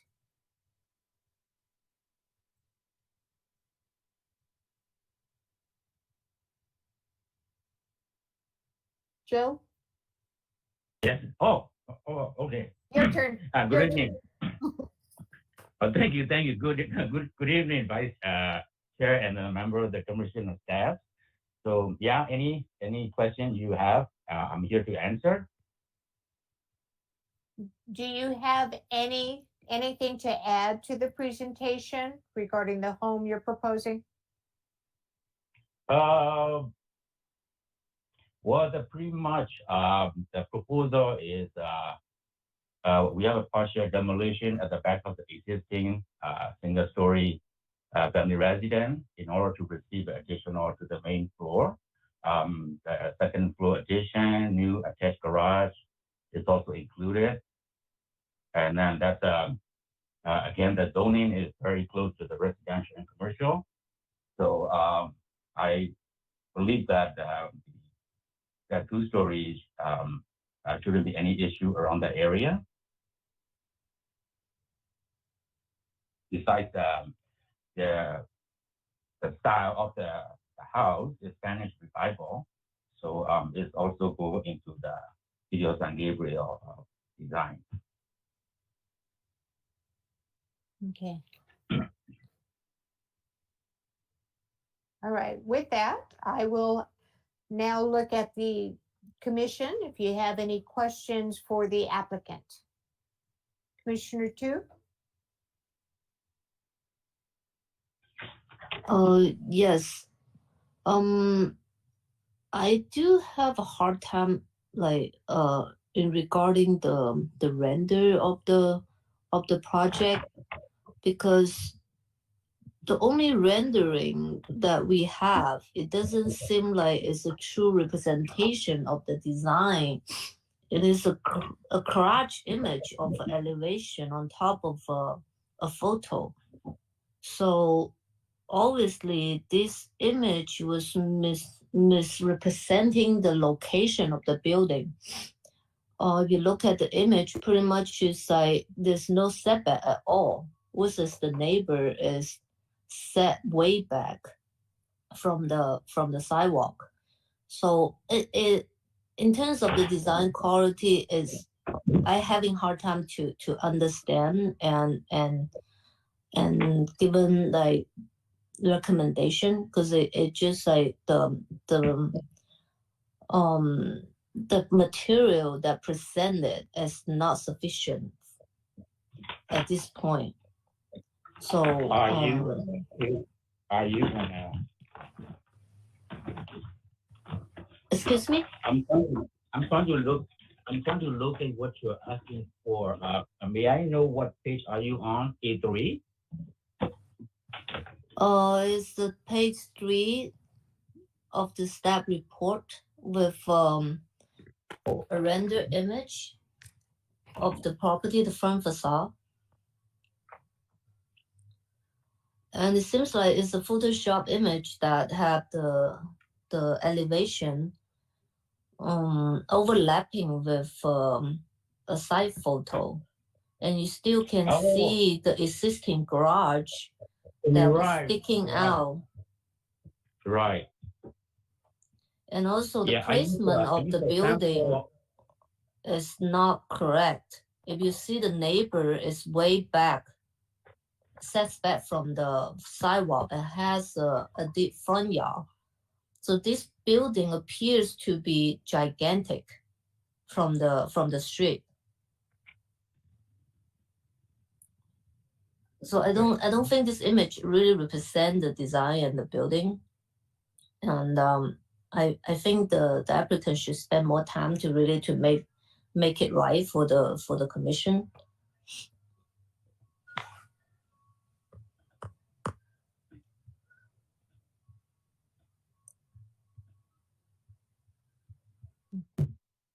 And I do have I have an additional question is regarding the front facade of the building. Is there any actual wall being maintained, or pretty much this will be like a brand new construction? Because it looks like the image presented has nothing to do with the original facade from the render alone. From the floor plan, it looks like the front wall pretty much maintained. It just like added a little porch in front.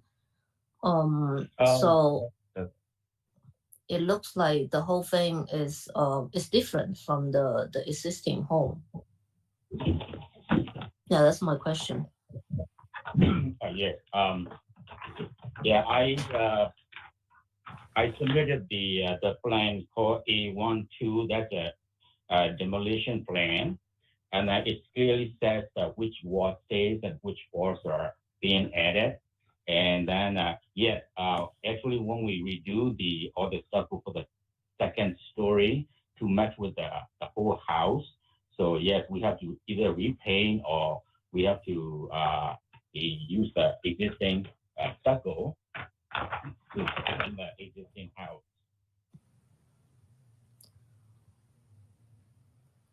So it would be repaint over the existing stucco of the existing house? That's very much possible. Okay, I see. Okay, thank you. I don't have other questions. Thank you, Commissioner Tu. Commissioner Sala? Yeah, I completely agree with Commissioner Tu regarding that rendering. That needs to be worked out properly. My additional comments would be, the side elevations. I guess the elevations in general looks a bit monochromatic. It's just too much of one color.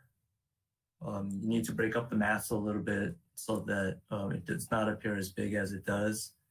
And I think you may want to also consider window treatments.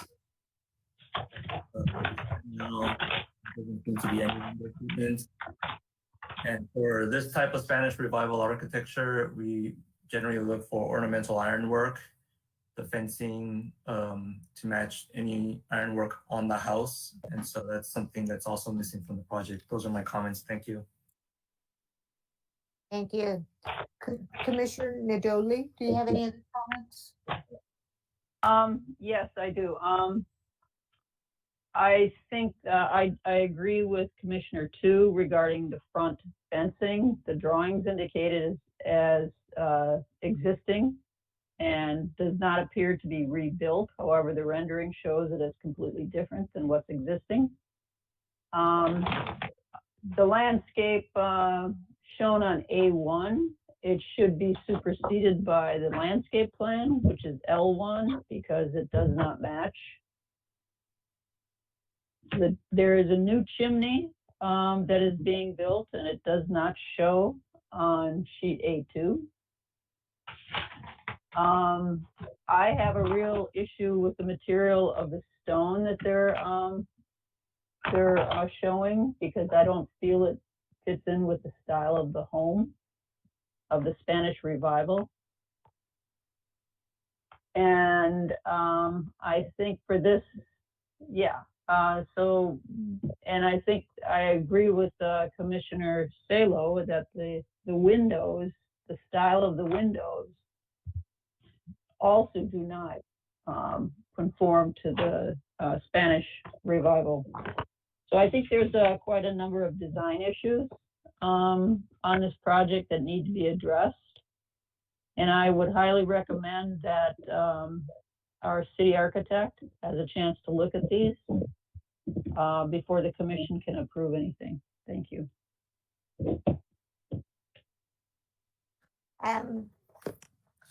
Do you have any comments to what the commissioners have stated?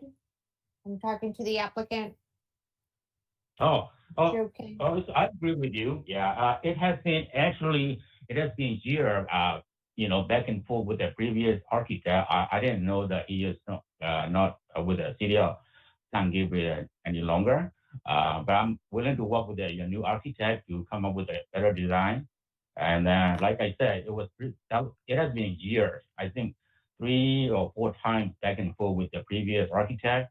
So I comply every part of his comments, and this is how I come up with, and then this is how the recommended to approve to the Design Review Commission. So I don't really have any problem working with the new architect. So I can just move on and find out what the new design is going to be. Great. At this time, I'd like to, my comments kind of echo everyone else's to the applicant, and regarding the fence, the front fence is shown 3 different ways. We have the existing, we have an iron fence, and then we have a vinyl picket fence that's shown on the plan. So I think the packet is a little bit premature and not quite ready for prime time here with the commission. Erica, do we have any comments from the public?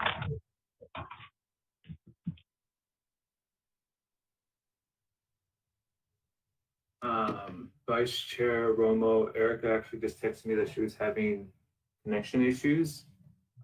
So she had to try to reboot. But she did forward me, before that happened, she did forward me a public comment that did come in. Great, thank you. So, could you read that for us, Anthony? Yes, absolutely. So this comment is from Anna Baragalia. It says, hello, my name is Anna Baragalia. I am currently on live stream meeting 11/20/21 at 6:30. This email is in regards to planning case number PL-16-161. I am a resident of 620 Dewey Avenue, San Gabriel, California, With the building of this new home on 624 Dewey Avenue, we fear that our privacy will be in jeopardy due to windows facing the backyard of 620 Dewey Avenue.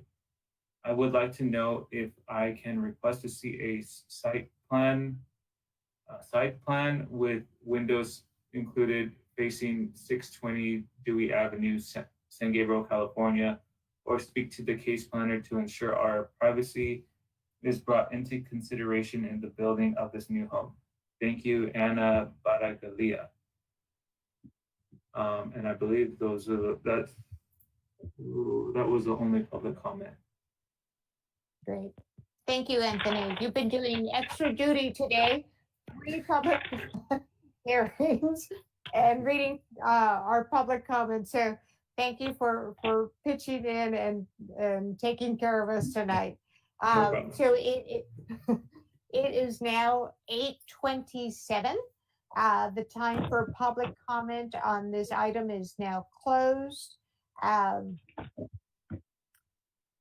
Staff, do you have any other comments on this project? Thank you, Vice Chair. I think the commission provided great comments. I made sure to jot them all down, and it sounds like the applicant is also very willing to work with, based on those comments, and work with both myself and the city architect to ensure that those comments are addressed and brought back with that are design project. Thank you. Okay. Thank you.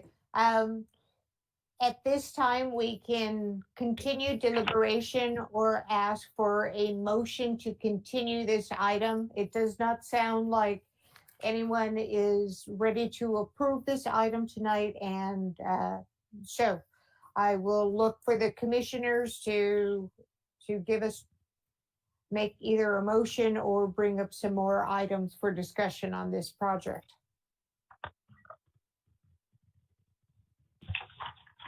I motion to continue the project to a date uncertain. Thank you. Second, please. A second, this is Commissioner Tu. Great. Thank you, Commissioner Tu and Salo. Erica, are you with us? Can you hear me? Yes. Thank you. Okay, good. Sorry about that. Thank you. Please, if you can do a roll call, please. Roll call vote. Commissioner Tu? Yes. Commissioner Salo? Yes. Commissioner Nadolny? Yes. Vice Chair Romo? Yes. Motion passed. Vote is 4-0. Thank you very much, Erica and staff. We now go to our fourth item on the agenda, which is project preview of 330 West Las Tunas Drive, planning case number PPD 21008, precise plan of design. Applicant is Robert Montaño. So with that, Matt, you want to lead us on this project? Yes. Good evening, Vice Chair and members of the Commission and staff. We're gonna have a PowerPoint tonight, but the applicant will provide a very thorough and detailed presentation for the Commissioner. And the purpose of this item is so the Commissioner can provide a project preview for this proposed 5-story medical office building at 330 West Las Tunas Drive. For this item, the project will require a precise plan of design to be considered and approved by the Design Review Commission at a later date. So the purpose of tonight is for the Commissioner to provide a preliminary architectural design, landscaping, signage, radio comments, so the applicant can get all the comments from the commissioners and bring it back to the commission at a later date to incorporate all the changes. The difference between this project and the item that the commissioner just reviewed about a month ago, the 508 West Las Tunas Drive, The difference is that the other project, 508 West Las Tunas, requires parking reduction as well as a floor area ratio reduction. So those items will require a planning commission approval. And this project is a co-compliant project. What that means, they meet all the development standards. So this project won't require any planning commission approval. So this project will just only need design review commission review and approval. And this item was submitted in August. So our city architect, current city architect, did get a chance to review this project. So staff would like to invite our city architect to provide a few comments before we can get into the applicant's presentation for this item. Ron?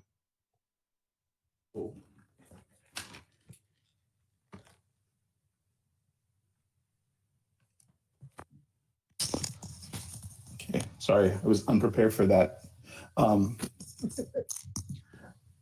First of all, I thought this was a very nicely presented project and a very well conceived and well designed project. The presentation is very comprehensive, and the elevations are contemporary, nicely proportioned and asymmetrical with a variety of materials. The elevations also respond to various solar exposures with different shading devices, which I thought was, again, very well done. One thing to note is that much of the parking is underground. There is a triangular portion behind the building that's at grade. But again, I think this is well conceived. Let's see. One thing, because the subterranean parking takes up nearly the entire site, most of the landscaping that's done in the parking area will be in planters. And these planters may limit the growth of the trees. So that's just something to consider. Let's see. I said the asymmetrical design features strategic solid wall elements that play against punched openings and planes of multicolored curtain wall. I thought it was very nice. The top floor is set back from the front plane to create a roof terrace along the primary boulevard there with an articulated cantilevered canopy or cornice. And this creates a very interesting front elevation, and it creates a tower element to mark the entrance location and to provide primary signage. On the street elevation, the renderings show raised planters along all of the street fronting storefront windows, but in the narrative, it explains that there would be a ground floor cafe. So I'm suggesting that in the area of the ground floor cafe, the planters might be removed so you can actually see the cafe. The materials were provided, and the curtain wall is nicely depicted with a variety of glasses, including both spandrel and vision glass. I would like to have more information as to what the actual selections are, though. The elevations show a window box enclosure around the punched windows that I would like to have more information as to what that is. They noted that there's exposed concrete as a material, but I could not really understand where the exposed concrete is located. They have provided lighting selections, and I thought they were well done.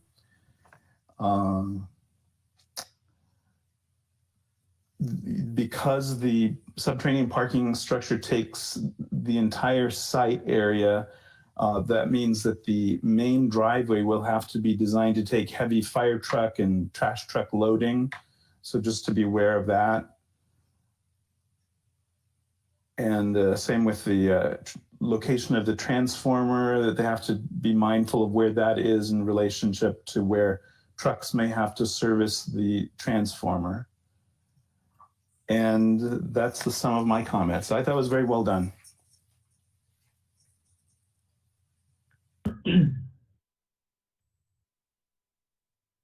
Matt, do you have anything else to add?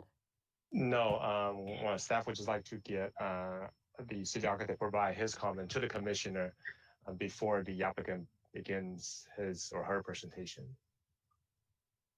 Great. In that case, Robert?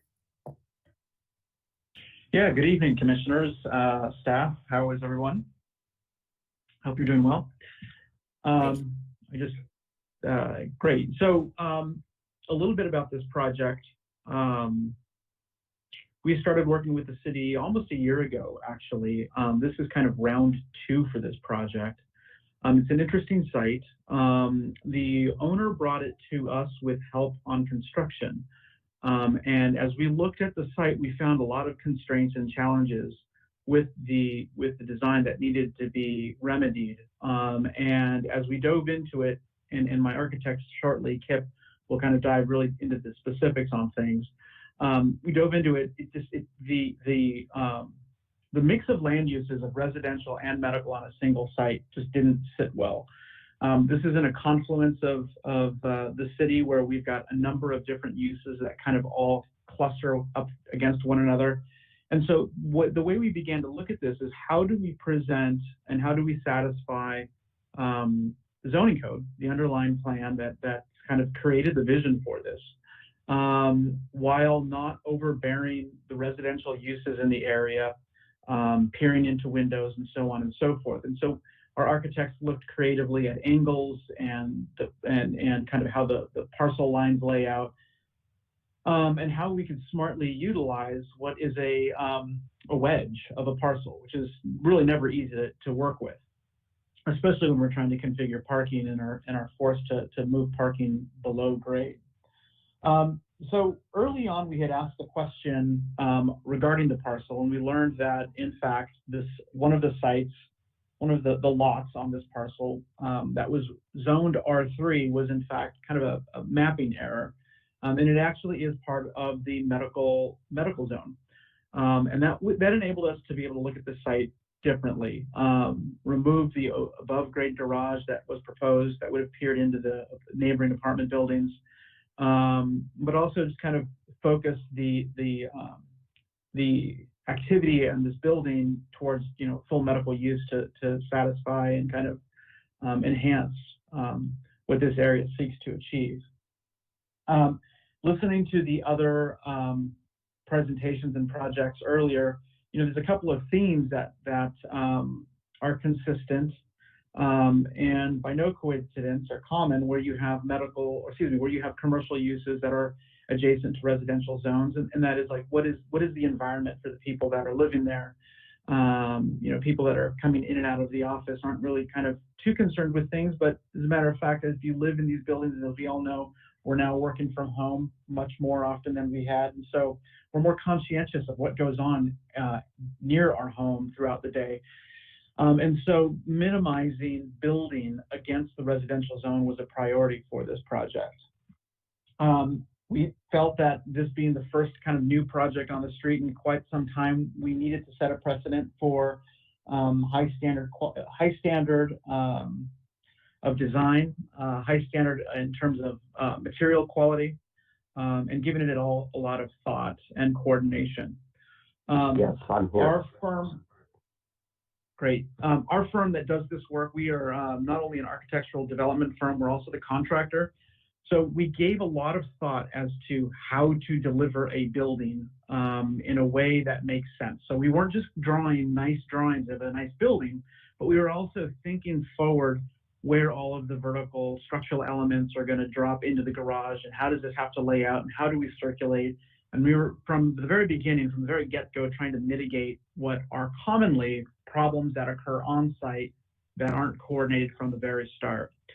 And so I think we've gotten here. The project itself is actually a bit of I don't know how to properly characterize it, maybe a passion project. The owner is completing this project really in honor of his parents, who set him off on a course for becoming a doctor. And he's doing this really to honor his parents, to kind of respect the advantage they gave him early in life, setting him with these goals and kind of priorities. And he's practiced here for many years, and I think we've been very happy to represent him and help him design this project. And we hope that it is received well. So with that, I'm going to turn the presentation over to our architect, Kip Dixon, who will continue to kind of express how we came to this design. Thank you. Can everybody hear me tonight? Yes. Okay, great, fantastic. Can we advance the slides, please?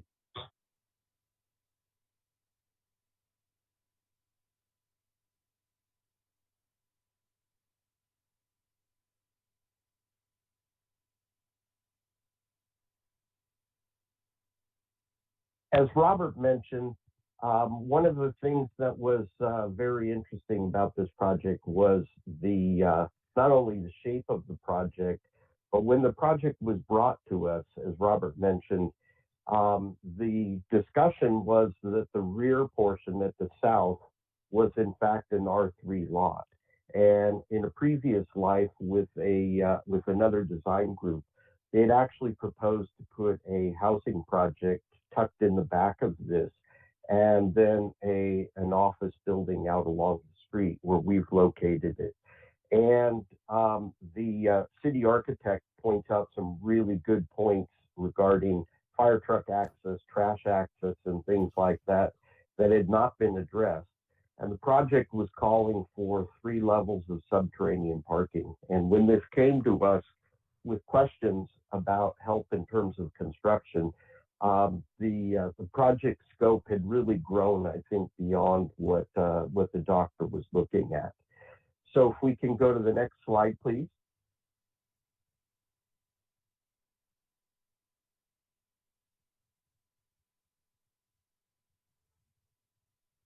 Interesting delay. I'm waiting for YouTube to catch up. There we go.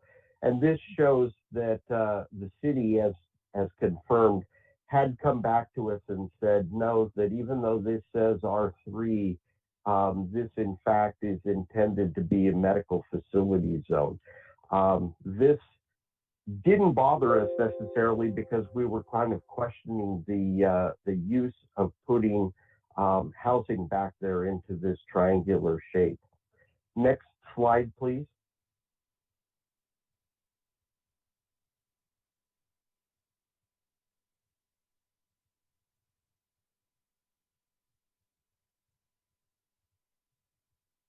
Okay, this image shows what was previously presented, and that there was medical office building of substantial size with 3 levels of subterranean parking, and then a 4-level apartment building that would be located at the back that would then face against all of the surrounding residential properties.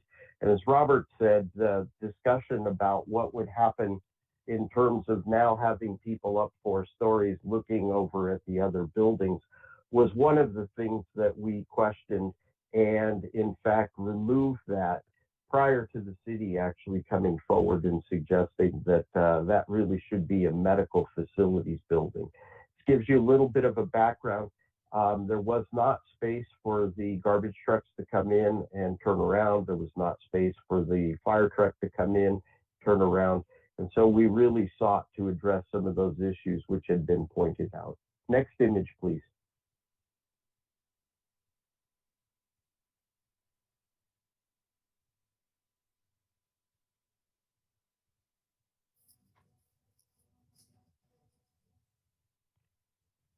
The sequence of images that you look at show a series of ideas that we looked at once we started to deal with the project.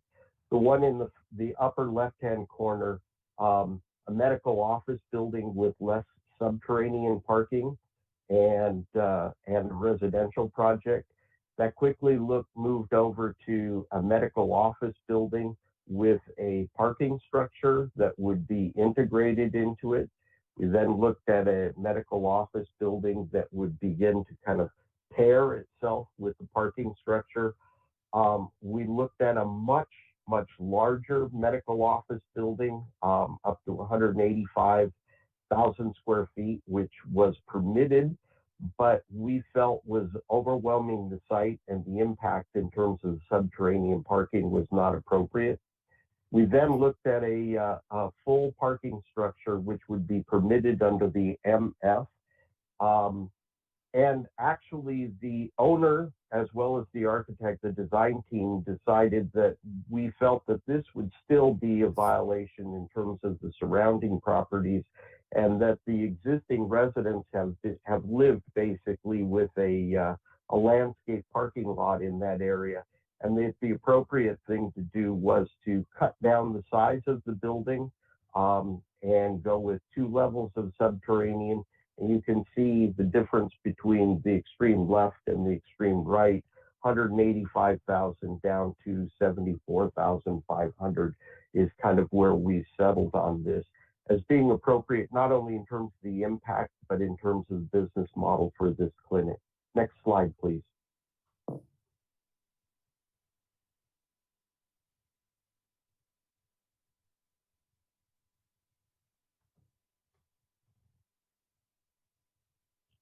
This shows the overall site plan in terms of access onto the site and access down to below, as well as a porte cochere drop-off. The goal here was to focus in terms of interface for the patients.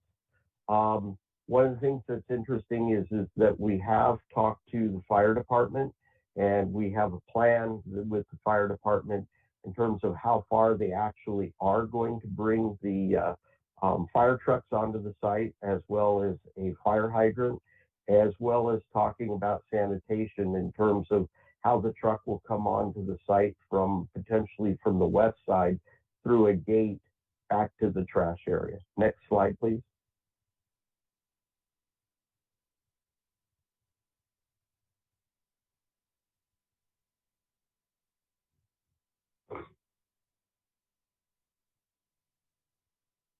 This is that discussion that was had with the fire department in terms of the new hydrant and providing access with the existing hydrant around all sides of the building and the clear fire lane in where they're looking to bring the fire truck onto the site.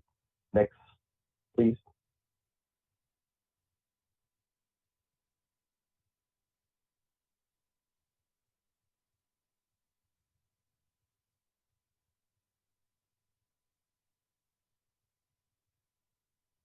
Basically shows in terms of landscape. I'm not going to get into great detail with that. A portion of the site does go into natural soil, and I thank the city architect for his kind words. We also have concern about the availability of natural soil to put plants down into, and it became kind of an offset for us. Were we more concerned about building a parking structure that would be multiple levels, either deeper or above grade, that would be able to be seen from the neighborhood or look into the parking, into their backyards from the parking? And we opted to preserve the landscape to the west and the south in terms of taking that down into natural soil. And we would be looking at planters in terms of tubs along what would be the eastern side. There's a fairly extensive set of existing trees that are there, but we also have an issue with overhead power lines that come across there. There's power lines that cross the site, directly bisecting the site. And we've worked with Edison in terms of an alternate plan in terms of how we can reroute those. So we would look not to have tall trees that would come up along the east side where we have an issue with the power line. Next slide, please.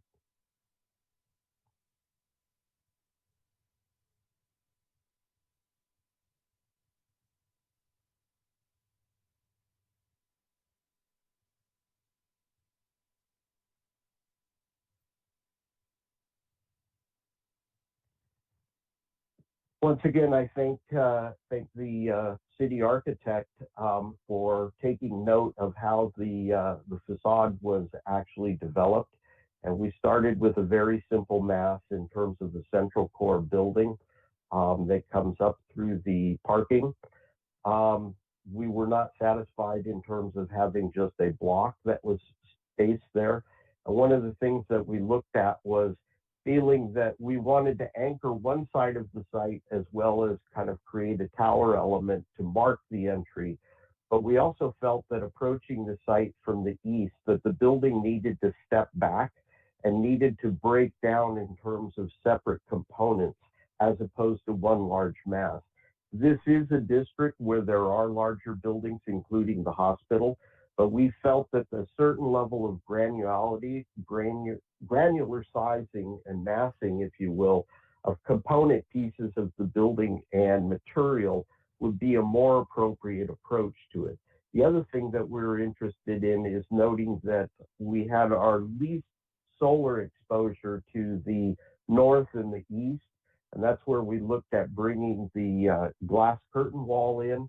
And then on the south and the west is where we've looked to begin to articulate with more of a punched opening and solar protection. And this really kind of walks you through the path in terms of how we looked at the exterior. Next slide, please.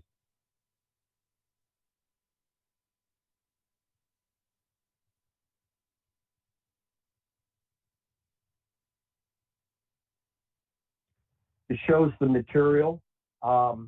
We've looked at a variety of materials that were on this, and in key part of this, me respond to the question in terms of the exposed concrete.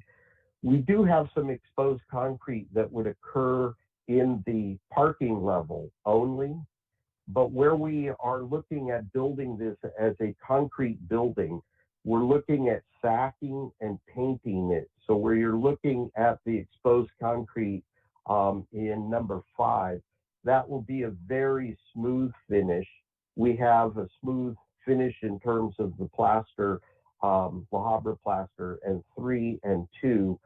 And we actually looked at having stone and metal in the location of the Venetian plaster. The ownership opted for that they liked kind of the model finish of the plaster. And so what we had worked to do is to work the spandrel glazing together with fritting on the glass in terms of starting to provide some variety in terms of the coloration. Where we actually have vision glass and where we have spandrel glass, both in terms of minimizing our energy use in the building, but also given the fact that this is a medical building for privacy, we didn't want to have full floor to ceiling glazing. So we've been very careful in terms of kind of where we've placed that. Let's go to the next, please.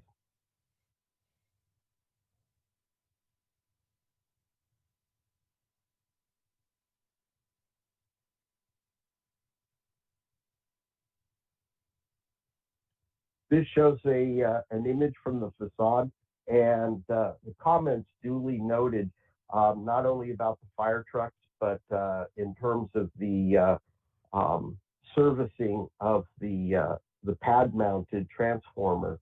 We're also looking at having a takeout wall at the back. On the left-hand side of this image at the ground level, we're looking at a potential tenant that is an imaging tenant, with a pharmacy at the right and a potential cafe in the middle, and wholeheartedly agree with the commentary in terms of removal of the planters in that area. One of the things that we've actually even considered was to put the cafe to the right-hand side where we could recess the glass back a little bit and have tables and chairs out there in front. But you can see basically in terms of the split that articulates the entry point for the building, as well as the sunshades and the kind of aluminum framing that goes around those punched openings. Next image, please.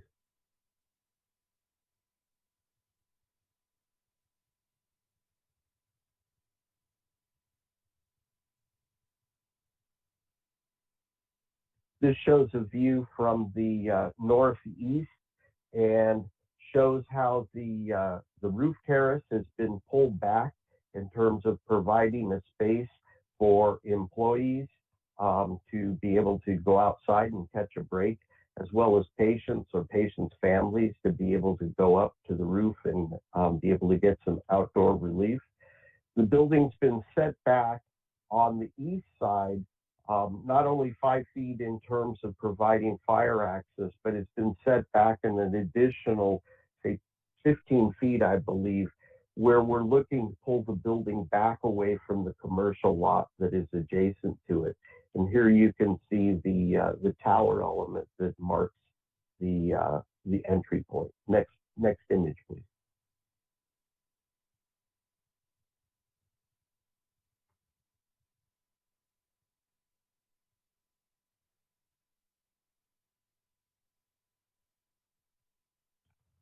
This shows a view from the southeast in terms of the articulation that begins to bring the scale of the building down to address the parking, as well as the solar control that occurs around here. Once again, this kind of frame building, this will be poured in place concrete. The entire building is looking to be a concrete structure, and with a concrete moment frame that goes around the outside of the building. And the goal there is that we're trying to keep our ceiling space at 14 foot clear in terms of maximizing the interior volume, but also minimizing any conflicts that we'll have in terms of the distribution of services within the building. So also you can see the porte cochere in terms of patient drop off the ground level. Next slide, please.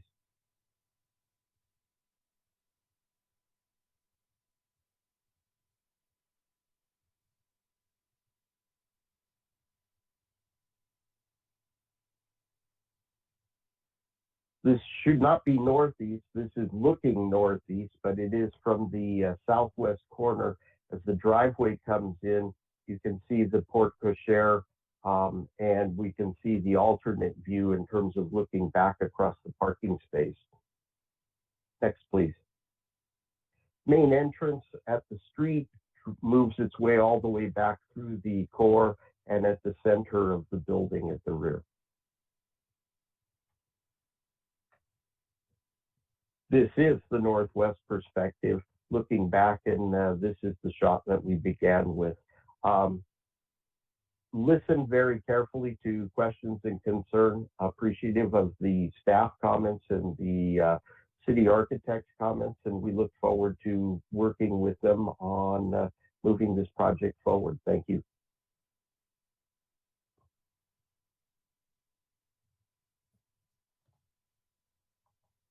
Great. Well, thank you very much for your presentation. With that, I'm going to ask the commission if they have any clarifying questions to the applicant. We'll start with Commissioner Tu.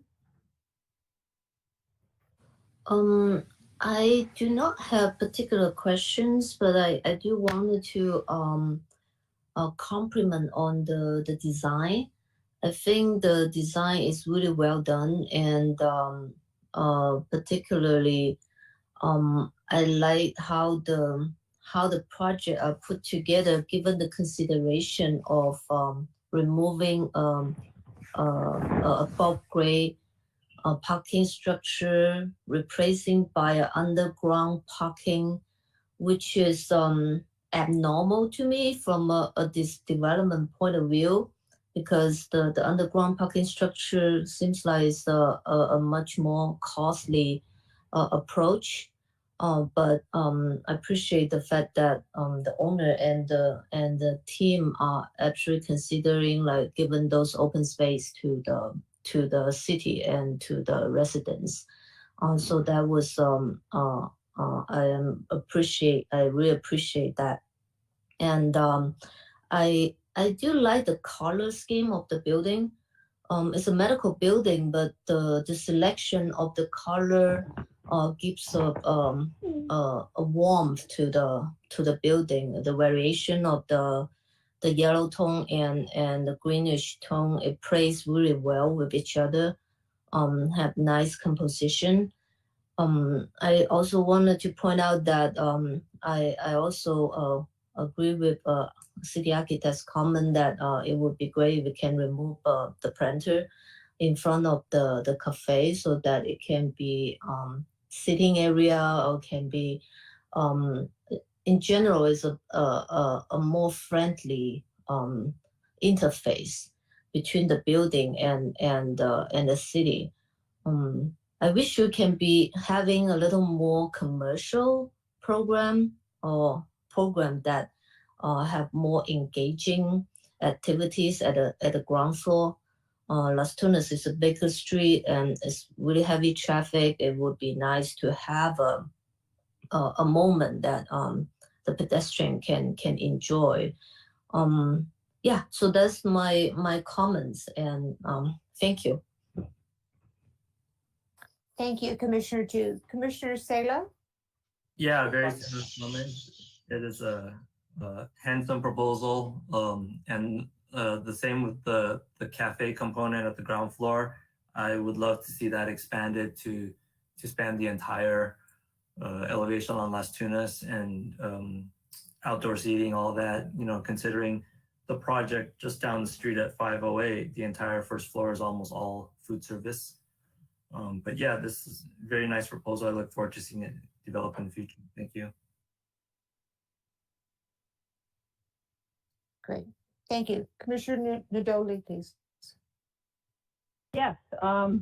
Yeah, I actually, I really appreciate the presentation of and how you developed the massing, how you looked at various ways to treat the building and treat the parcel to make it much more friendly to the neighbors.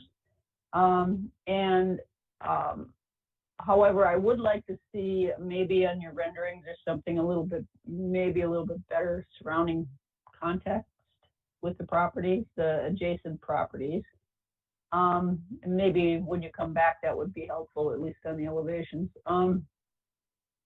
The question I have is that you have a unique piece of property here that has basically two entries off of two different streets. Is the plan to off of Dianza, is that going to be service only? Will that be also parking access? Or I guess that would be a question I would have to ask. And then I appreciate you looking at the elevations in relationship to the solar. I think that's very positive. Would you consider the use of solar panels over the parking, since the parking layout from the, I think, first underground level kind of mirrors what's happening on site at level, and potentially having some photovoltaic array back there? It would also probably help, you know, protect the parking, protect the cars, also protect the view from neighboring residential too. I mean, that's just a question that I would have for the applicant. And the only other thing I noticed that the renderings, you know, especially the one on the screen right now, I understand the fifth level is set back, but you basically, what your rendering shows is you don't see it at all. And so I just would like to, you know, maybe for you to address, is that really going to be true? I think it's great because it really emphasizes the lower scale, I think, of the project. So, and I do like the extension of the glazing system up above as a type of parapet, and also to hide for both the users of the rooftop, as well as you know, hiding it from and kind of giving it that nicer image along Las Tunas. So those are my comments. And you know, if the applicant can, I guess the real question is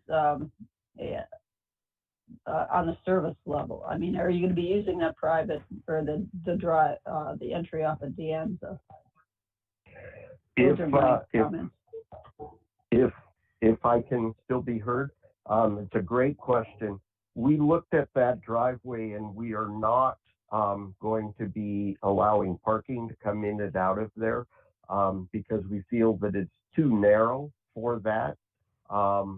There is a gate that is intended on there that may be allowed for doctors to open the gate with a card access in order to get out if there's some measure of congestion. But parking is looked at coming primarily in off of Las Tunas, and potentially trash service may go in and out of there, but that's yet to be determined. So the apartments to the south of that drive aisle, their patios exit right onto that drive aisle. And I think we've got maybe 12 feet if we're on a good day. And so we thought that it would be best actually to allow and facilitate better pedestrian traffic between the medical office building and the medical center in the event there's any symbiotic type uses. Maybe somebody is meeting with a doc and then they go get their tests or other blood work done and they come back and vice versa. But we just felt it's better to probably facilitate non-vehicle traffic between the campuses.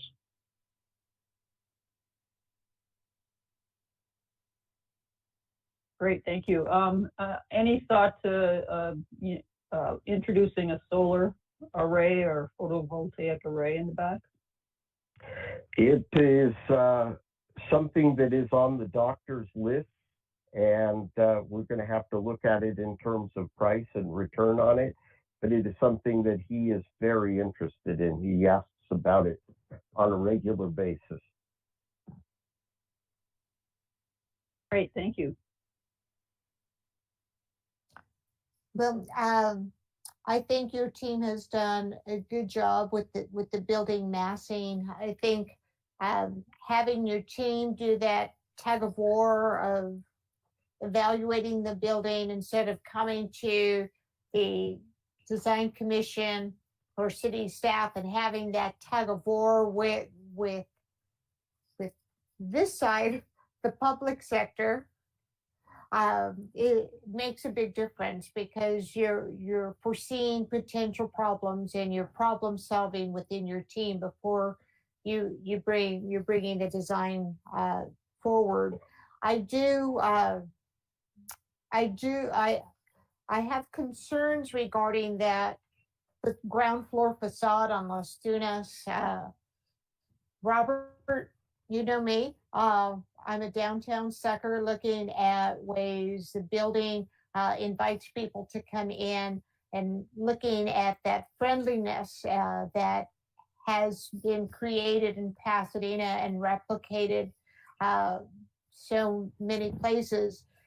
Is really looking at how to make that ground floor extra pedestrian friendly and inviting. I think that's going to be your biggest challenge because most people are going to see it from that pedestrian kind of view. They're not going to be seeing it from Sharky's Bar across the street necessarily. But as we're building the city, we do definitely want to have these uses have some pedestrian interplay there. And I think it's important to think of the future and looking at how that building is going to accommodate pedestrian flow. And other than that, I think you're going in the right direction. I do have a question for staff to see if that's going to be with that driveway. Is that going to be something that's going to be signalized? There is Ardmore Drive, on the north side of Las Tunas, and it's kind of a T intersection there.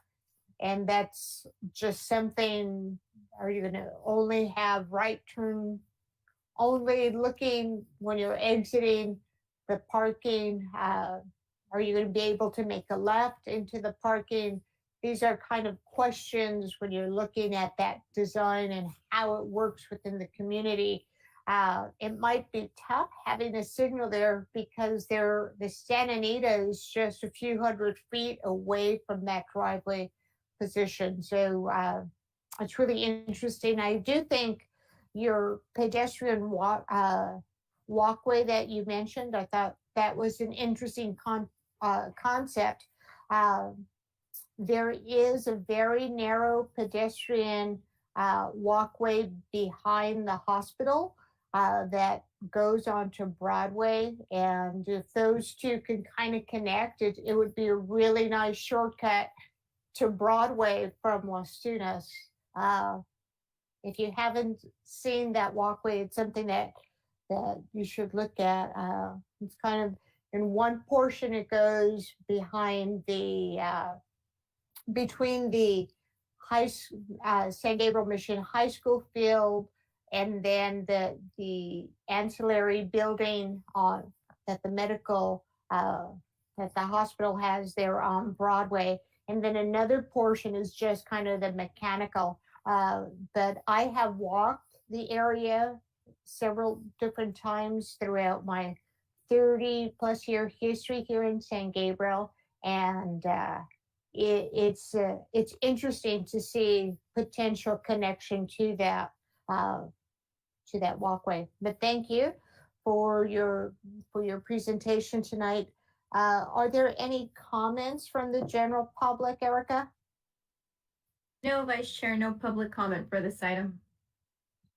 Great. Vice Chair, this is a senior planner, Matt Chen. If I can just jump in a little bit. Yes. First of all, thank you for all the commissioners to provide this important comments, and staff will reach out to our Public Works Department. And since the project is still in the process, the project still need to be reviewed by our Public Works as well as Fire Department, as well as important CEQA consultant will need to review the project from environmental purposes. So as part of the continued refinement of this project, and the Public Works staff, CEQA consultant will review the project from various perspectives, noise, construction, air quality, as well as traffic.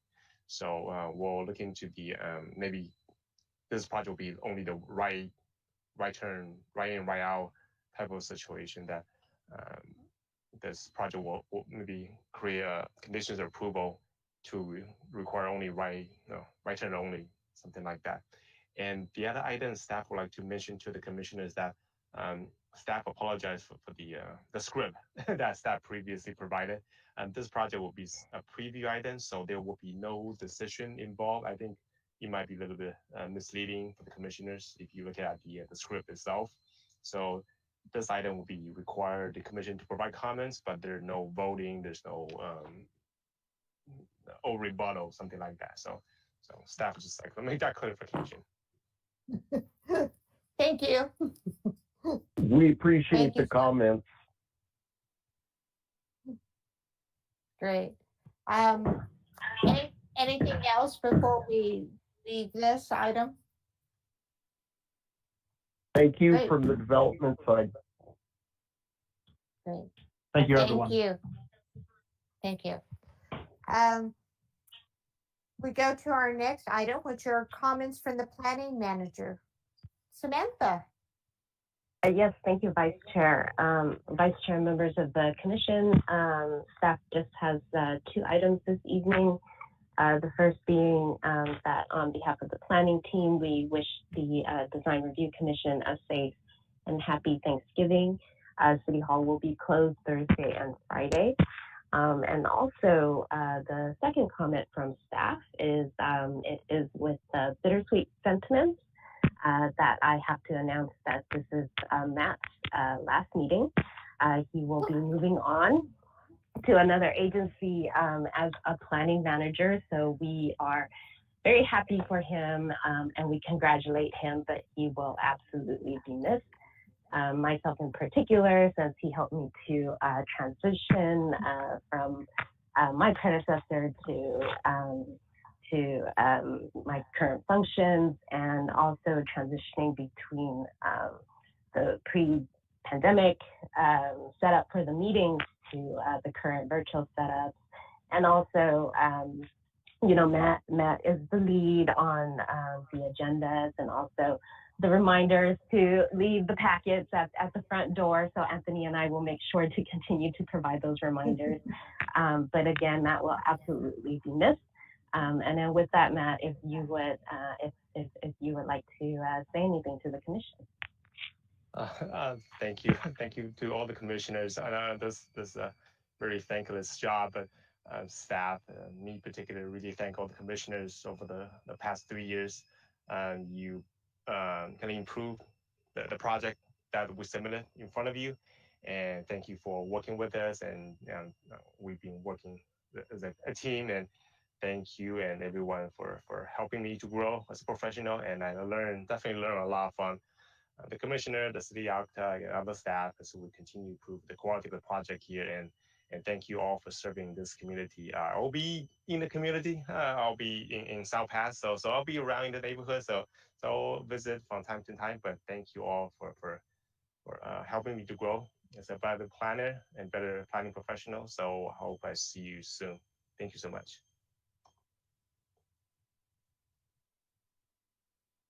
Well, Matt, we wish you the best. I've moved around a lot, so I know that there is definitely growth with each municipal job that you get, and you learn from each job and from each development. So I wish you the very best. I'd like to see if any of the other commissioners would like to wish Matt, luck, and thank him for what he's done here and helped us work with these different projects. And that explains why Anthony has had a lot on his shoulders tonight. So I understand everything. Nick, I see your mic is on. You want to start? Yeah, just wanted to say thanks. It's been a pleasure working with you, and good luck in your future career. Thank you. Great. Marla? Yeah, again, thank you, Matt. It's been a pleasure working with you. And I apologize for every time you've dropped things off at our house and had to endure the barking dog. Thanks. Commissioner Tu? Yes, Matt. Yeah, it was definitely a pleasure working with you. So thorough, and yeah, it's really, really nice experience. I hope, I wish you all the best, and we're gonna see you around. Thank you. And I understand there's some former San Gabriel employees in South Pasadena, so you're not stepping into a totally new environment. There will be some friendly faces on your first day, so wish you the best.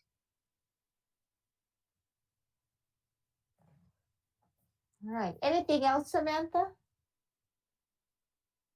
No, that's it for staff. Thank you. All right. This takes us to the next part of our meeting, where it's for the commissions to comment on anything in general, or conferences, meetings, or reports. With that, does anyone have anything they'd like to share? Yes. Commissioner Jim. Yes, yeah, I have something to share. I was in a conference hosted by CACP, Chinese American Construction Professional, and World Journal. It was a construction material expo in Alhambra. I was invited to give a speech. My topic was actually like the tips and recommendation about getting through the design review approval of City of San Gabriel. So I put together a little PowerPoint and pretty much given the overall outlook of what the design review is about, and the basic procedure for the applicant, and also just some recommendation of how to get approval smoothly. Yeah, it was quite a bit of experience for me as well, because when I think about it from the applicant's the perspective, that I started to put things together and help me to summarize this work we've been doing. Yeah, it's pretty interesting, and it was really well received as well. I was happy about it. Good. Thank you. Good. Thank you. Commissioner Nadoli, you had your hand up as well. Yeah, actually, after hearing Commissioner Tu, it'd be kind of interesting to see your presentation. I just wanted to, I hope with the departure of Matt that we keep the level of quality. I did notice that two of the projects tonight, I think, were probably not up to the level of quality that we typically see. And I just like to make sure that, you know, again, with Matt's departure, that we maintain, you know, the standards that we're trying to set here. And if an applicant has not improved, I prefer not to see it again. I think that, you know, again, with the city architect and staff reviewing these, I think we really need to make a point of accepting quality designs from the applicant, or at least if it's going to come back to the commission, that at least has to be a little bit more substance. Thanks. And I'd like to echo that, because ultimately when you do that, you save everyone's time. You save the applicant's time, you save city staff time, you save the commissioner's time. When you're upfront with the applicant saying, if you really insist, they're going to turn you down. So might as well work with us, get a good project. Let's get you approved the first time around. You know, we don't want to be going back and forth. And that's something that I've noticed, that right now all the recommendations are to approve the project. But I think it's okay for staff to say, we recommend that you do not approve the project because of X, Y, and Z. And I think that will be, you'll get more respect from the commission and from the applicants, because they know you have some muscle to have a recommendation with the staff reports. And I think, you know, ultimately we all want to do a good job. And we don't want to create more work for anyone. So. Yes, Samantha. Yes, thank you so much for the comments. Staff just wanted to point out an item with two of the projects this evening. They're what staff considers transitional projects. And this was a part of the conversation that we had with the current city architectural firm in selecting the firms, that there are projects, and staff will definitely be more diligent with those projects. In particular, the project located at Dewey this evening was an application that was submitted in 2016. And as even mentioned by the project designer, had been working with the former